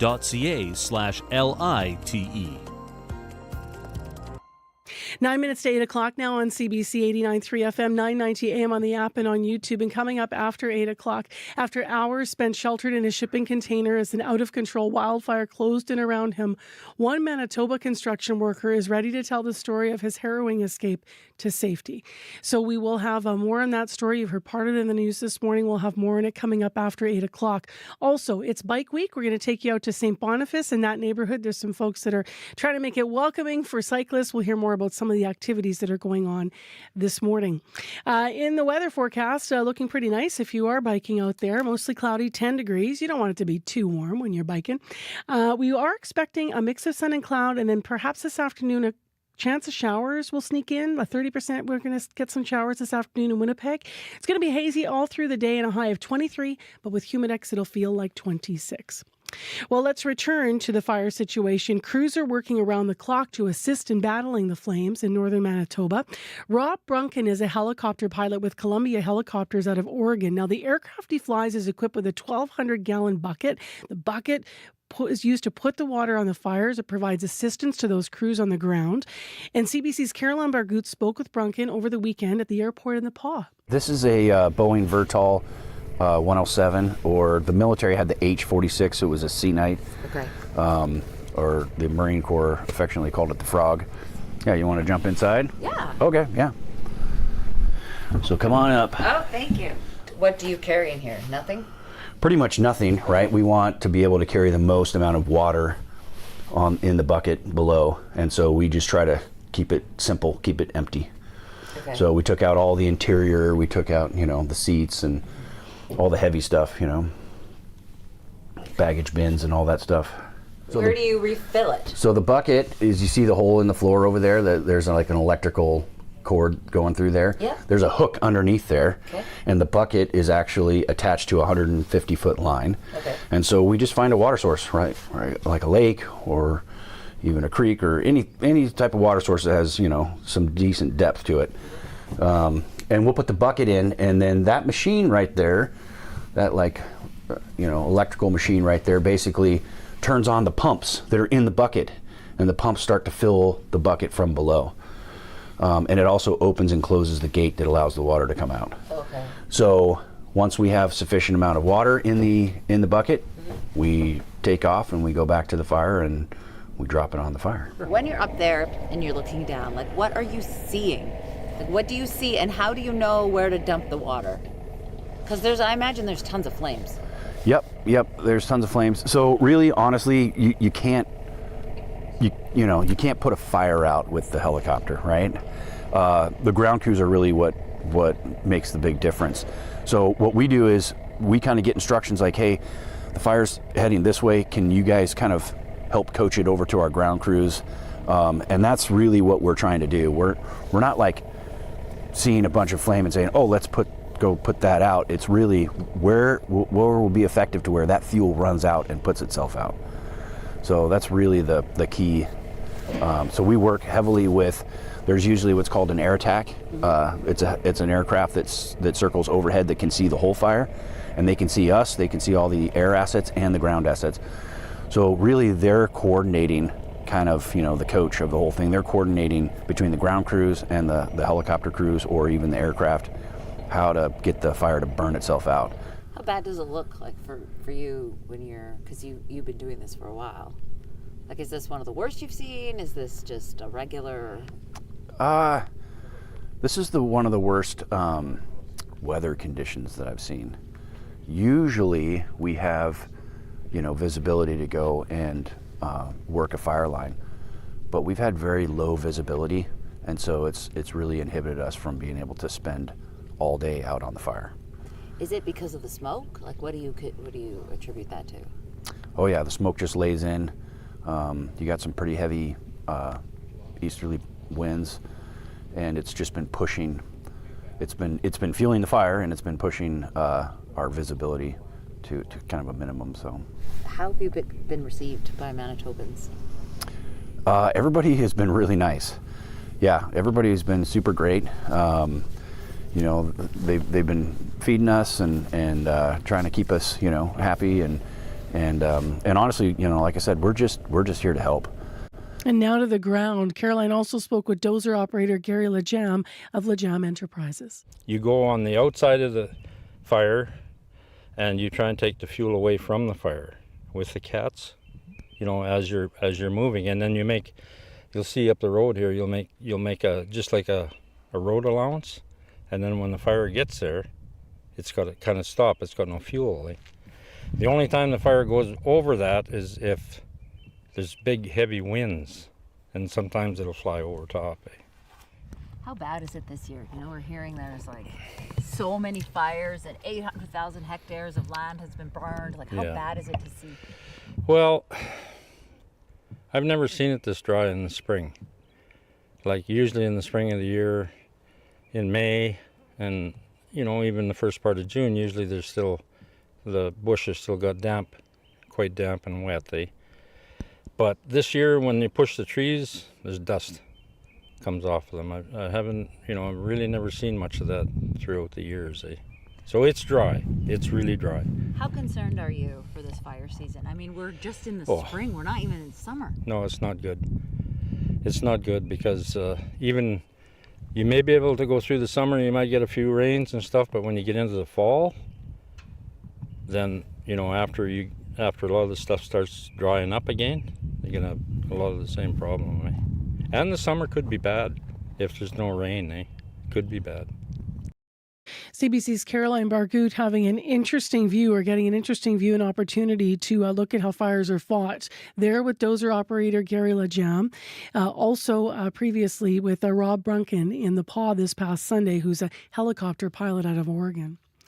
You can find more on our website. Right now, let's go to Heather Wells with our headlines. Good morning. Yes, and Manitoba's wildfire situation is forcing the cancellation of one of Thompson's biggest festivals. Nickel Days was supposed to be from June 19th to 22nd, but the festival president says they had to take the safety and well-being of people living in Thompson, as well as visitors and emergency responders, into consideration. Now, family members of a construction crew are relieved and grateful after a harrowing wildfire escape. The mostly Manitoban crew, as we have heard, had been working in Northwest Ontario when a blaze moved in fast. Anika Janelle's family her dad was part of that group. She says she thought she'd never see him again. I'll be back with more on these stories and other news from Manitoba at 8:30. All right, thank you, Heather. You're welcome. Stay with us here on Information Radio. I'm Marcy Marcusa. Thanks for being with us this morning on CBC. Ahead, we're going to find out about Bike Week events going on in St. Boniface live this morning, and looks like it's pretty decent out there. It's mostly cloudy, 10 degrees. Today, we're going to head for a high of 23 with Humidex, as I've been telling you, though, it'll feel like 26. So stay with us for that and more coming up on Information Radio.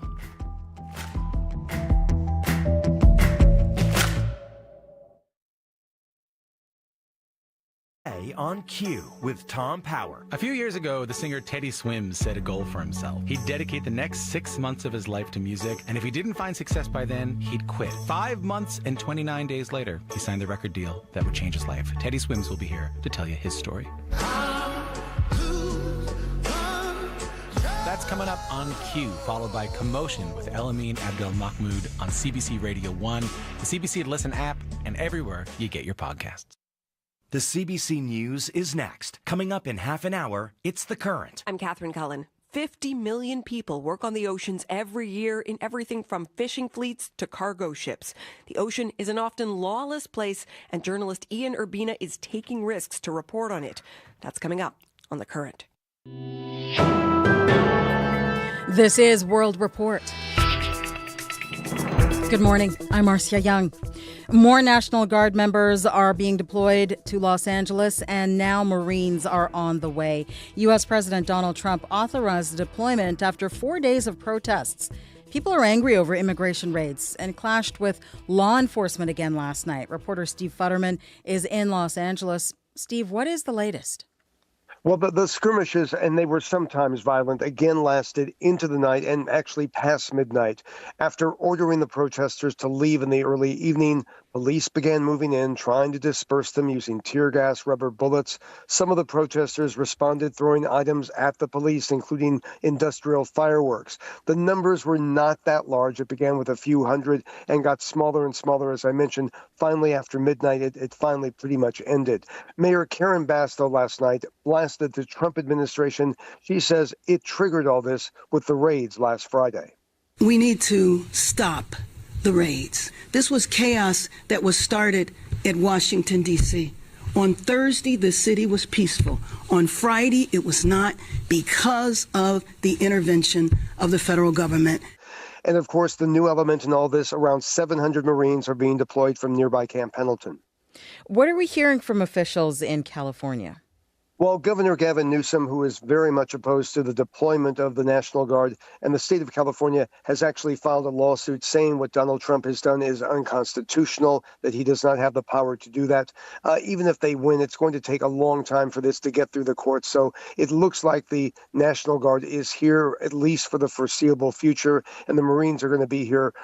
There's not really much officials can do about that. How are they going to end this? Well, I must say there is a lot of frustration that there doesn't seem to be an exit, an end to all this, especially this evening violence, which has gone on now for 4 straight nights. And one way traditionally we've seen cities deal with civil unrest is to finally get things under control by establishing a limited curfew. That could be done just in the general downtown area in the early evening. I would not be surprised if that's something that officials are at least discussing right now. All right. Thank you, Steve. My pleasure. Reporter Steve Futterman in Los Angeles. Canada's military has now evacuated more than 700 people from Sandy Lake First Nation. A wildfire is threatening their community in northern Ontario, and evacuees are being brought south in CC-130 Hercules aircrafts. As the CBC's Sarah Law reports, people are doing what they can to keep their spirits high. Sleek grey Hercules aircraft have been in and out of Thunder Bay since Sunday, carrying hundreds of evacuees from Sandy Lake First Nation. The remote OG Cree community has been threatened by the region's largest wildfire, which is more than 156,000 hectares large. An evacuation hub has been set up at Thunder Bay's airport. There, food, drinks, and toiletries are being given out before evacuees are sent to Kapuskasing, Cornwall, or Mississauga.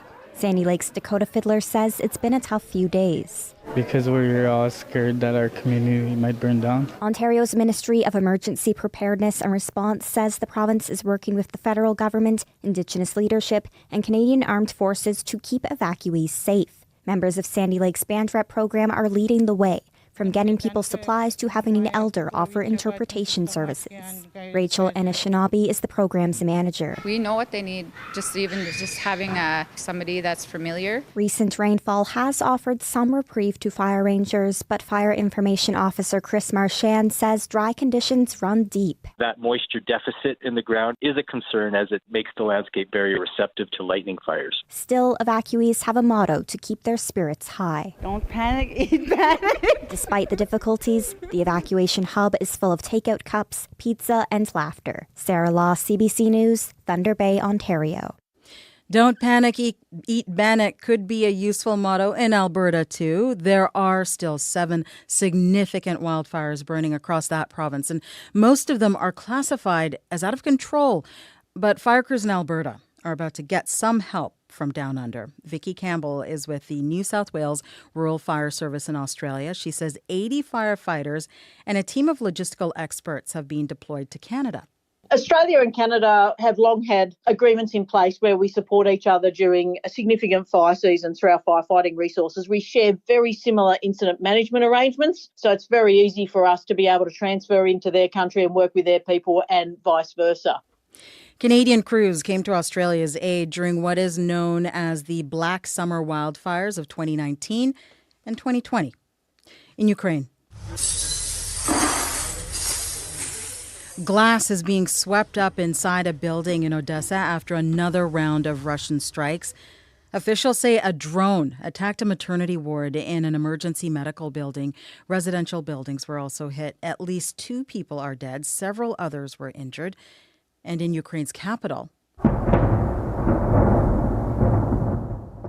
explosions and gunfire were constant throughout the night in Kiev, sending at least 4 people to hospital. This is the second day of a Russian assault on Ukraine. President Volodymyr Zelensky says it was one of the largest attacks since Russia's full-scale invasion. Activist Greta Thunberg is now in France after being deported from Israel. I did not recognize that I entered the country legally. I made it very clear in my testimony that we were kidnapped on international waters and brought there against our own will into Israel. Thunberg and 11 others on board the Madeleine were intercepted by Israeli forces yesterday. Their humanitarian aid ship was attempting to break a years-long naval blockade of Gaza. Israel says it expects the other activists will also be deported soon. Crystal Gomansing has more from Jerusalem. More than 24 hours after Israeli forces boarded their vessel, the pro-Palestinian crew members of the Madeleine arrived at the airport in Tel Aviv. A picture of Swedish activist Greta Thunberg on board a plane was released by Israel's foreign ministry, saying she was heading home on a flight through France. Israeli officials dismissed her and her crewmates' efforts to reach Gaza as a publicity stunt, describing it as the selfie yacht. In Paris, people chanted, "We are all children of Gaza." Support for the Madeleine and its mission led to rallies across France and in the UK.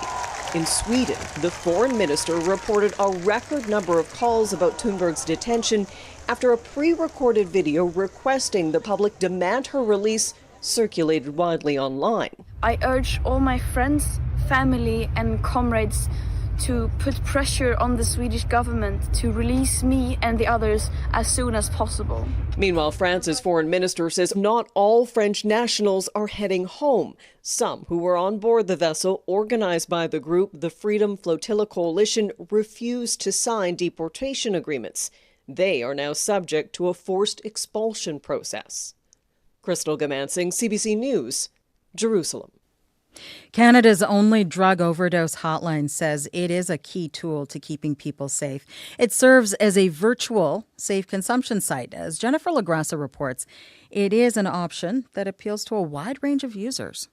Good evening, NORS. This is Jody. How can I support you today? Jody is an operator for NORS, the National Overdose Response Service. So I wanted to use a little bit of fentanyl and smoking. She stays on the line as people use drugs, listening for signs of an overdose. If something goes wrong, she'll send EMS. My actual first call on the line was an overdose. I go into such an autopilot, like I need to make sure that I get them help. Many people who die from an overdose die alone. The hotline is trying to change that by reaching a group of people who don't use physical safe consumption sites. We do know that a lot of people are hidden substance users. Monty Ghosh is an addiction specialist in Alberta. He's researched people who use the hotline instead of other services. Callers are women and transgender people, but also many of them are working professional jobs.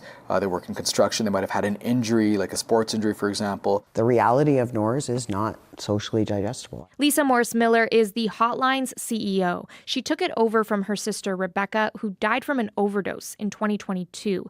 Rebecca didn't call her own line. She always said her drug of choice was fentanyl. So if that's your drug of choice, it's a hard road, very, very dangerous road. And so Rebecca's family carries on her work, understanding this is another tool in the toolkit. Since starting in 2020, nobody has died on the hotline. It's taken more than 20,000 calls, responded to more than 200 overdoses. Jennifer LaGrassa, CBC News, Windsor, Ontario. And that is the latest national and international news from World Report. I'm Marcia Young.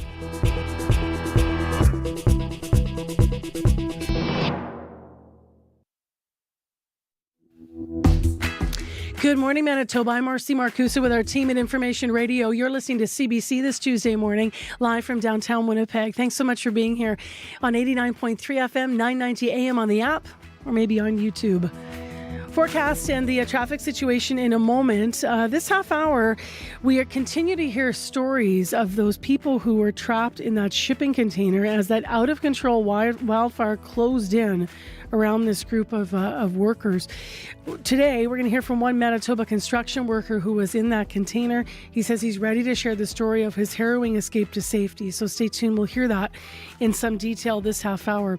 Also, if you're out and about this morning, you're going to see a lot of bikes potentially because it's Bike to Work Day. There's a big group ride today. There's also a ride and go seek thing going on. This is all part of events for Bike Week Winnipeg. Stay tuned. We're going to talk to the president of a local bike co-op about what she's doing this morning. She's out in St. B. And we will take you out there in a moment. But right now, let's go to Heather Wells for news headlines. Good morning. Well, Manitoba's state of emergency has forced the cancellation of one of Thompson's biggest festivals. Organizers of Nichols Days say they had to make the difficult decision for the safety and well-being of everyone involved. Nickel Days was supposed to run between June 19th and 22nd. Meanwhile, in Winnipeg, organizers of this Sunday's Manitoba Marathon say it is still on. However, they're going to keep monitoring air quality and forecasts and will keep people posted on their Facebook page. I'll be back with more Manitoba news coming up at 8:30. Thank you, Heather. You're welcome. All right, let's get to that forecast now with Abby Adiemi. Good morning once again. We're looking at sunny to hazy skies in the southern part of the province, while the north is dealing with smoky air and scattered rain in the northern part. Air quality warning remains in effect for the Interlake region, stretching all the way to Flin Flon Thompson and as far as Gillam this morning. Smoke from nearby fires causing low visibility and really poor air quality. So take care if you're out there. Winnipeg, 10 degrees, sunny skies, a bit of haze breeze still hanging around through the day. We get a mix of sun and clouds. We warm to 23 degrees today. All right. Thanks, Abby. Thank you. Well, let's find out what's going on in the commute. Sierra Sanders is directing the show and also covering what's happening out there. What do we know? It has been a quiet morning on the commuter line. Things are moving smoothly out there. Again, quick reminder about the closure of eastbound Portage Avenue from Main to Westbrook. All lanes are closed because of some paving work, so you can expect delays in that area throughout the day. There's still a little bit of time left in the show, so if there's anything slowing you down out there, you can give me a call on the CBC commuter line, 204-788-3093.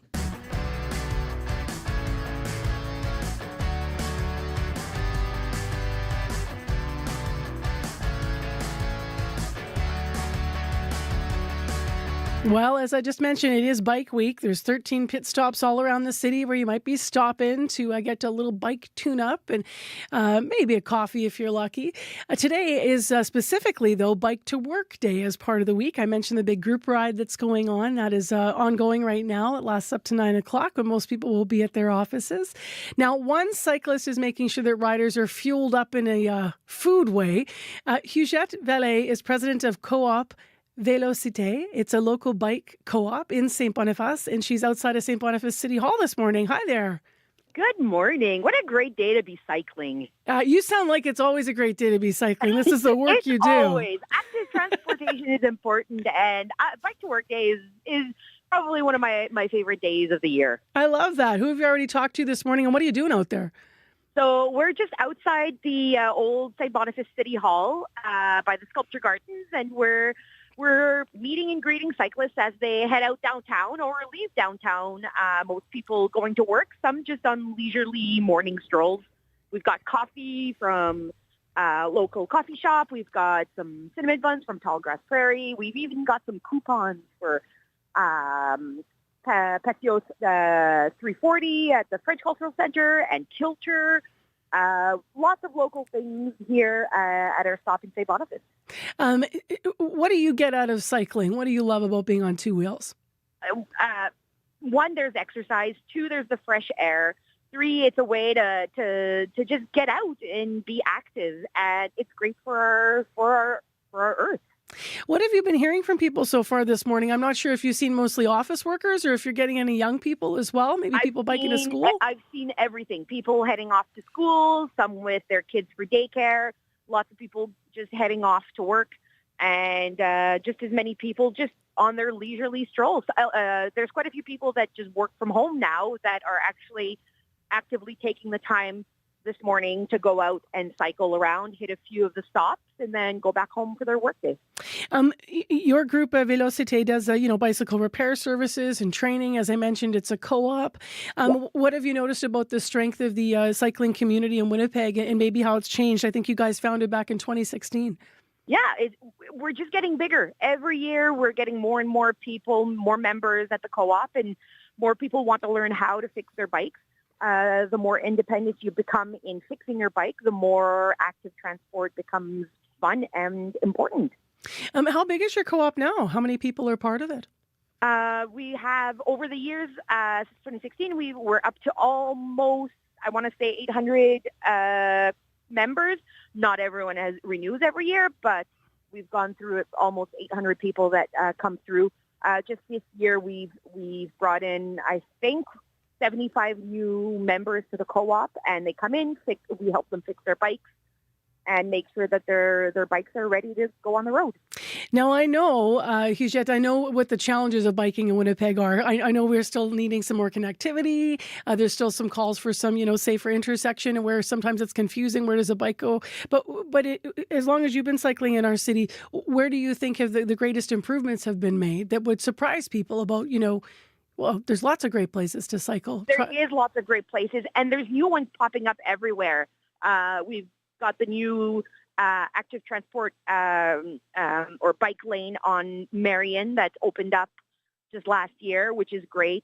Still waiting on the one on Provencher. Hopefully we're going to get that one soon. And then just everywhere, we've got active transportation or active transport roadways a little bit everywhere across the city, and they're just popping up everywhere, which is great because it takes bikes off the road but still keeps them accessible to everyone. How long are you going to be out there this morning? Do the pit stops We're wrap? here till 9. Okay, they wrap at 9. I was going Maybe to a say. little bit after. We'll see how many people are still coming through. Okay, awesome. And then for the rest of the day and the rest of the week, are there any other events that you want to highlight that you're part of or looking forward to? There's activities throughout the week everywhere across Winnipeg. For us, for the Co-op Vélo, we'll be hosting a family bike ride on Thursday where we start at the bike co-op at 180 de la Cathédrale, just between the university and the cathedral. We'll be going through Whittier Park. Beautiful. And then on Friday, we're going to be at the Y neighborhood party at the YMCA on Fermor, just with a mechanics booth helping out bikes that come through that need some basic mechanic work. Well, fantastic. Merci. Thank you so much for being with us this morning, Huguette, and enjoy the rest of the morning and the week. Well, thank you for having us, and hopefully we'll see you on the road soon. Take care. Have a good day. You too. That's Huguette Vallée, who's the president of the bike co-op, local bike co-op Vélocité. She has been handing out pastries and coffee and helping with bike tune-ups and conversation this morning. It's one of the pit stops that is a part of Bike Week this week. So she's outside St. Boniface City Hall. All these pit stops, there's 13 all around Winnipeg. We'll wrap up around 9 o'clock. But as you heard, events going on all week. Today officially is Bike to Work Day as part of this week. And you can check out online for more activities and a calendar of events. As wildfires impact our province, keep up to date with CBC. For the latest information, listen to CBC Radio 1. Visit cbc.ca/Manitoba or the CBC News app.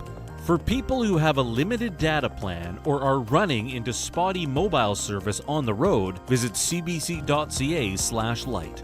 That's cbc.ca/LITE.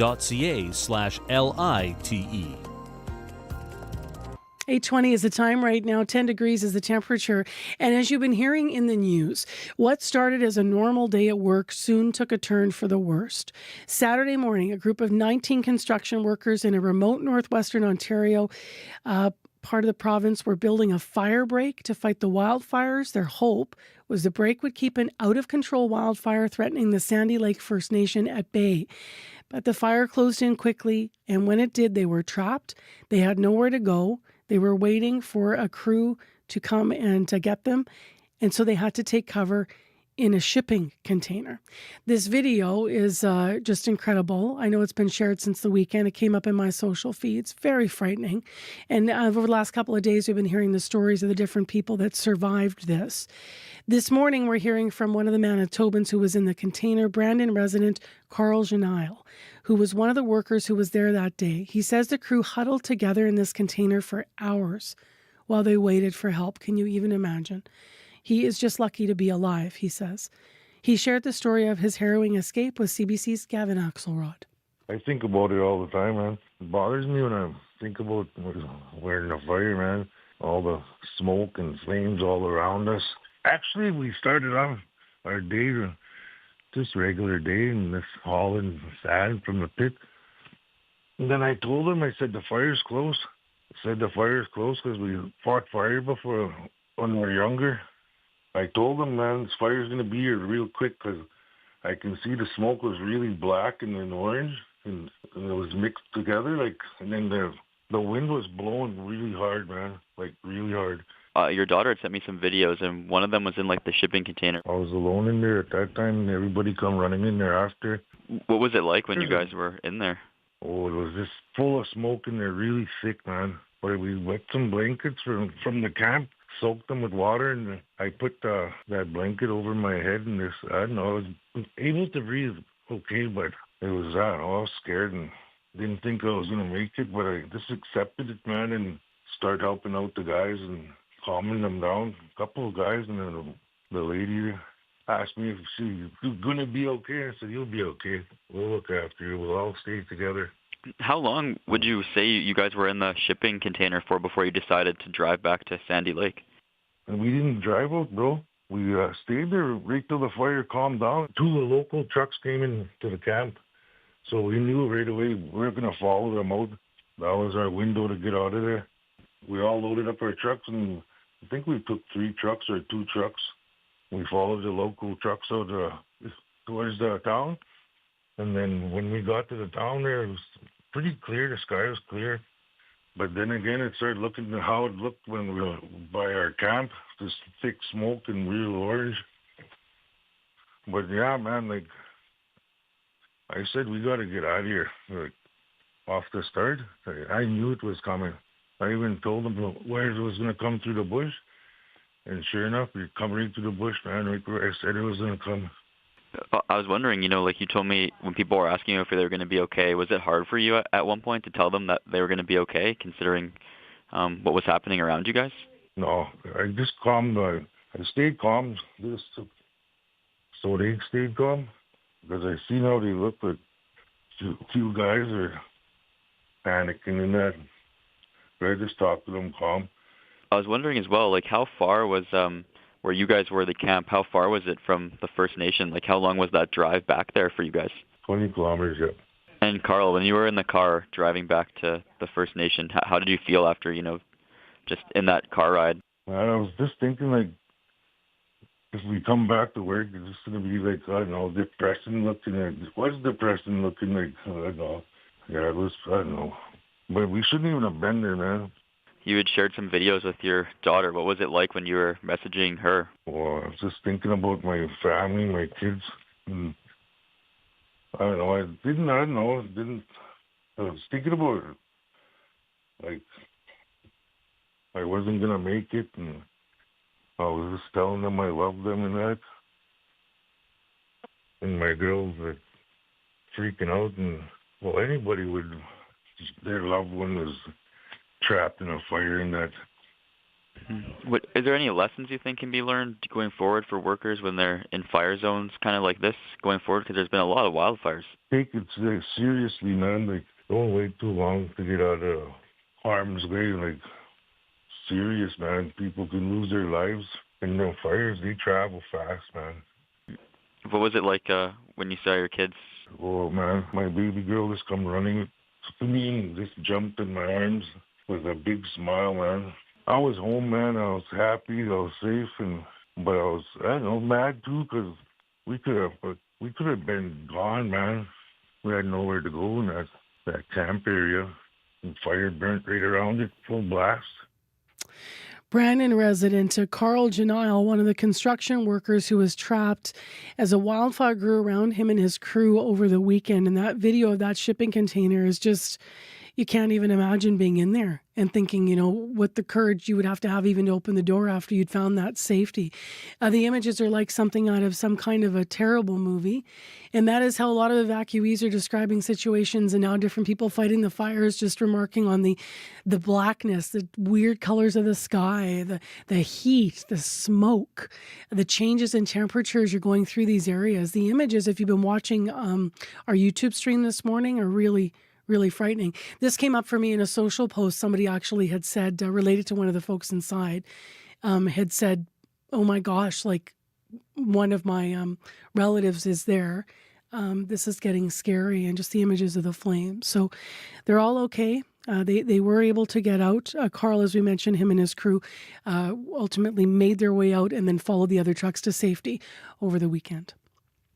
Amazing. 8:26 a.m. is the time right now, and our high today in Winnipeg is going to be 23. There is some rain in the forecast. There's even been some rain falling in Thompson this morning. It's just not enough, so we're still hoping for more rain to help with the wildfire situation. Well, a little bit of music before the news this morning at 8:30. This comes from Jana Jacobs, and her style was seemingly refined by a series of endless goodbyes, she said, because she lived in 3 different countries by the time she was 12 years old. She now, of course, writes and performs from Canada, from right here in Winnipeg. This is Jana's debut Nothing. It's called Sweet Nothings.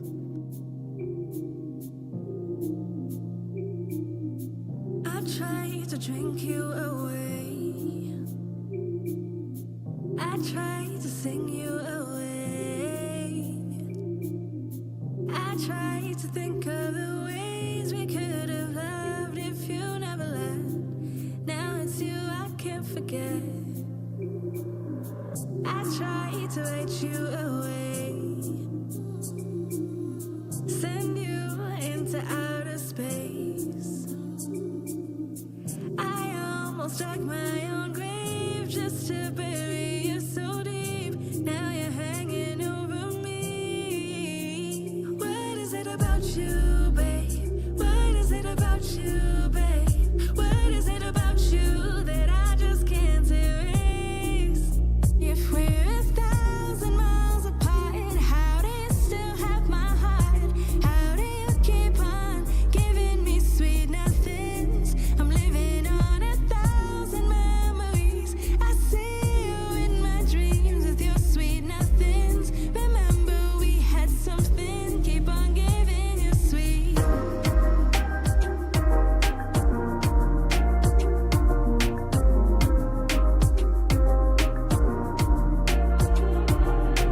And still you fill up my mind.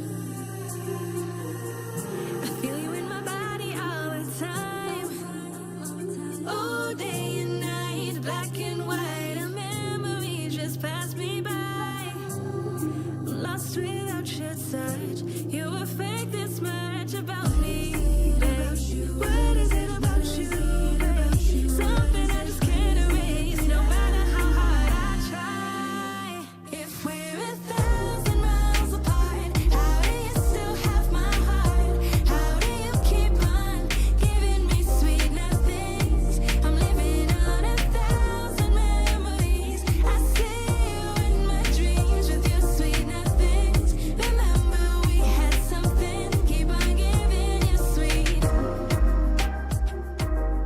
Janet Jacobs out of Winnipeg, tune's called Sweet Nothings. And we have something to tell you about, so we're going to fade away the Nothings tune. Because that something is Marjorie Dalhouse here to tell us what's going on Radio News. Colin, hi. Hi, Marcy. Well, June is Men's Mental Health Month, and there's a lot of stigma. There's some unique challenges that men face when it comes to mental health. So we want to hear your story. We're inviting you to call, and maybe you want to find out a way to help a man in your life. Maybe you're a man who found a way to take care of your mental health. Give us a call. Share your story at 12:30, and let's talk about Men's Mental Health Month this June. I love that. Yeah. Love that. Always important to talk about. Absolutely. And I think that the different generations of men, are getting stronger and stronger as the openness and the stigma starts to sort of float away, hopefully. Absolutely, yeah. All right, good. Thanks, March. Thanks, Marcy. So that is 788-3797 if you want to call now with a men's mental health story. Or you can join March for the live conversation between 12:30 and 1 here on CBC. Well, I want to thank everyone who was part of today's show and putting it together. Our associate producers, our community reporter is Shanley Vidal, associate producer Chidi Akuma and Sid Sundance Horshig, producer Donna Carrero working in our unit, in our news department, Heather Wells, Joni Nicolo, and Megan Ketchison, reporter Caroline Bargood on the program this morning, and our live team, Abby Adiemi, Brad Lillies, and Sierra Sanders.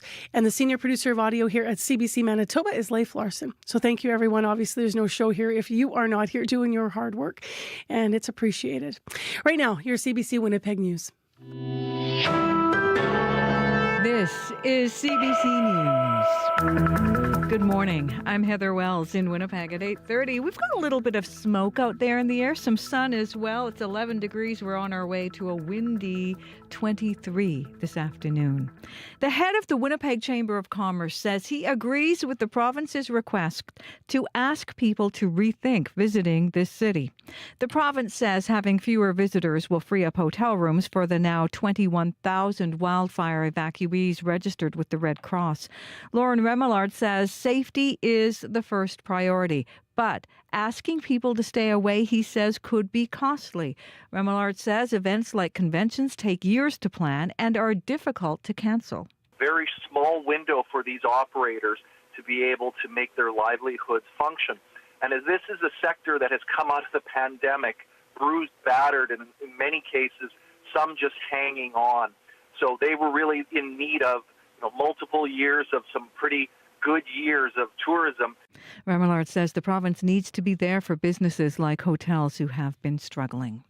A festival that brings thousands of people to the city of Thompson is being cancelled because of the province's state of emergency. Nickel Days was scheduled for June 19th to the 22nd. The festival, rides and vendors are all located on a parking lot of the Thompson Recreation Centre, and that parking lot is now hosting many evacuees from wildfires. Festival President Jennifer Thackeray says it was a difficult decision, but they felt cancelling was the best thing for safety and well-being of everyone. Really, there was kind of an escalating pattern of wildfires and evacuations. Still, even as of last week, there was more communities getting evacuated. The fires were still growing in size. As well, you need to think about things like air quality, availability to travel throughout the region. So right now, really non-essential travel is not particularly recommended. Meanwhile, Winnipeg's Manitoba Marathon is still on so far for this Sunday, although organizers say they are watching air quality and monitoring the situation. A former Manitoba NDP candidate and vice president has quit the party over what he calls the premier's leadership and policies. Chris Wiebe finished second in Dawson Trail in the 2023 provincial election. He also served as the party's vice president for southern and southeast Manitoba. Wiebe quit the NDP in March, but is speaking out now over Premier Rob Canu's support for pipelines. Wiebe says Canu has not done enough to address climate change or other party priorities. We're living through a third age of Pallister. I think that it's an austerity budget that they've given us, and healthcare is not getting better. Education is not getting better. We're struggling with post-secondary education. So I don't see much of a difference between us and the Conservatives. Brian Pallister served as PC Premier of Manitoba from 2016 to 2021. Canu laughs off Wiebe's comments, saying anyone who has seen him play basketball would not compare him to Pallister. A Manitoba business professor says don't expect interprovincial trade barriers to come down anytime soon. The federal government has introduced the One Canadian Economy Bill. The legislation aims to eliminate federal trade barriers. Dan Shin at the Asper School of Business says it could take some time to see any real change because premiers and stakeholders will have to work together. It's not a solution, but it is a path towards a solution. And I do not see this having an immediate effect, nor is it going to have a significant change in the short term. It's going to take a little bit of time. The bill is one of a number of initiatives Prime Minister Mark Carney promised in his election campaign. You can hear more on this story later today, coming up on Radio Noon with Marjorie Dowhouse. Radio Noon is right after the 12 o'clock news. A Winnipeg library advocate says it is no surprise security incidents at Winnipeg's downtown branch have been shooting up. A city report shows the number of incidents at the Millennium Library rose by nearly 70% from January to March this year compared to last year. Kirsten Werman at the Manitoba Library Association says that coincides with the closure of the Community Connection space. It had crisis workers who would help de-escalate situations and refer people to resources. I said this in my last delegation to members of council back in January, and not just me, but many, many other people said that staffing is really important to make a safer space in which to work and to visit. The increased number of incidents at the downtown library happened despite attendance dropping by more than 7%. You can find more news updated through the day. All you have to do is head to cbc.ca/Manitoba. All right. Thanks, Heather Wells. Thank you. Final look now at our forecast with Abby. Across the province today, we're looking at sun and haze in the south, smoke and rain up north. Air quality warning still in place. The southern regions warm close to 23 degrees. Winnipeg at 9, we get to 23 today. All right. Thanks, Abby. Thank you. And Sierra, it's been kind of quiet. Anything to say to wrap out the show for the commute? No, just a quick reminder about the closure of eastbound Portage Avenue from Maine to Westbrook. All lanes are closed due to some paving work, so expect delays in that area throughout the day, and that should wrap up this evening, so hopefully things start moving smoothly for tomorrow. All right, thank you. We'll see you tomorrow, and we'll hopefully be connecting with you tomorrow as well, listeners. Thank you very much for being with us today on Information Radio here on CBC. 89.3 FM, 990 AM on the app and YouTube. So next local programming is Radio Noon with Marge, and then this afternoon, don't miss Up to Speed with host Faith Fundal between 3 and 6 o'clock. Take care, be well, stay safe, everyone. And if you are an evacuee, I hope you find some peace and something fun to do maybe in Winnipeg today. There's a lot of activities, and of course there's a lot of places that are offering some free things for folks to do and some passes. And it's just nice to see people getting out and about and maybe getting a bit of a break from the stress as they're out of their homes. So hopefully you'll find that as well if you're listening and you're an evacuee. If you have any stories to pitch, if you have any feedback to give, I'll just leave a listener line with you. It's 788-3205. Stay right here on CBC. The Current with Matt Galloway is coming up next.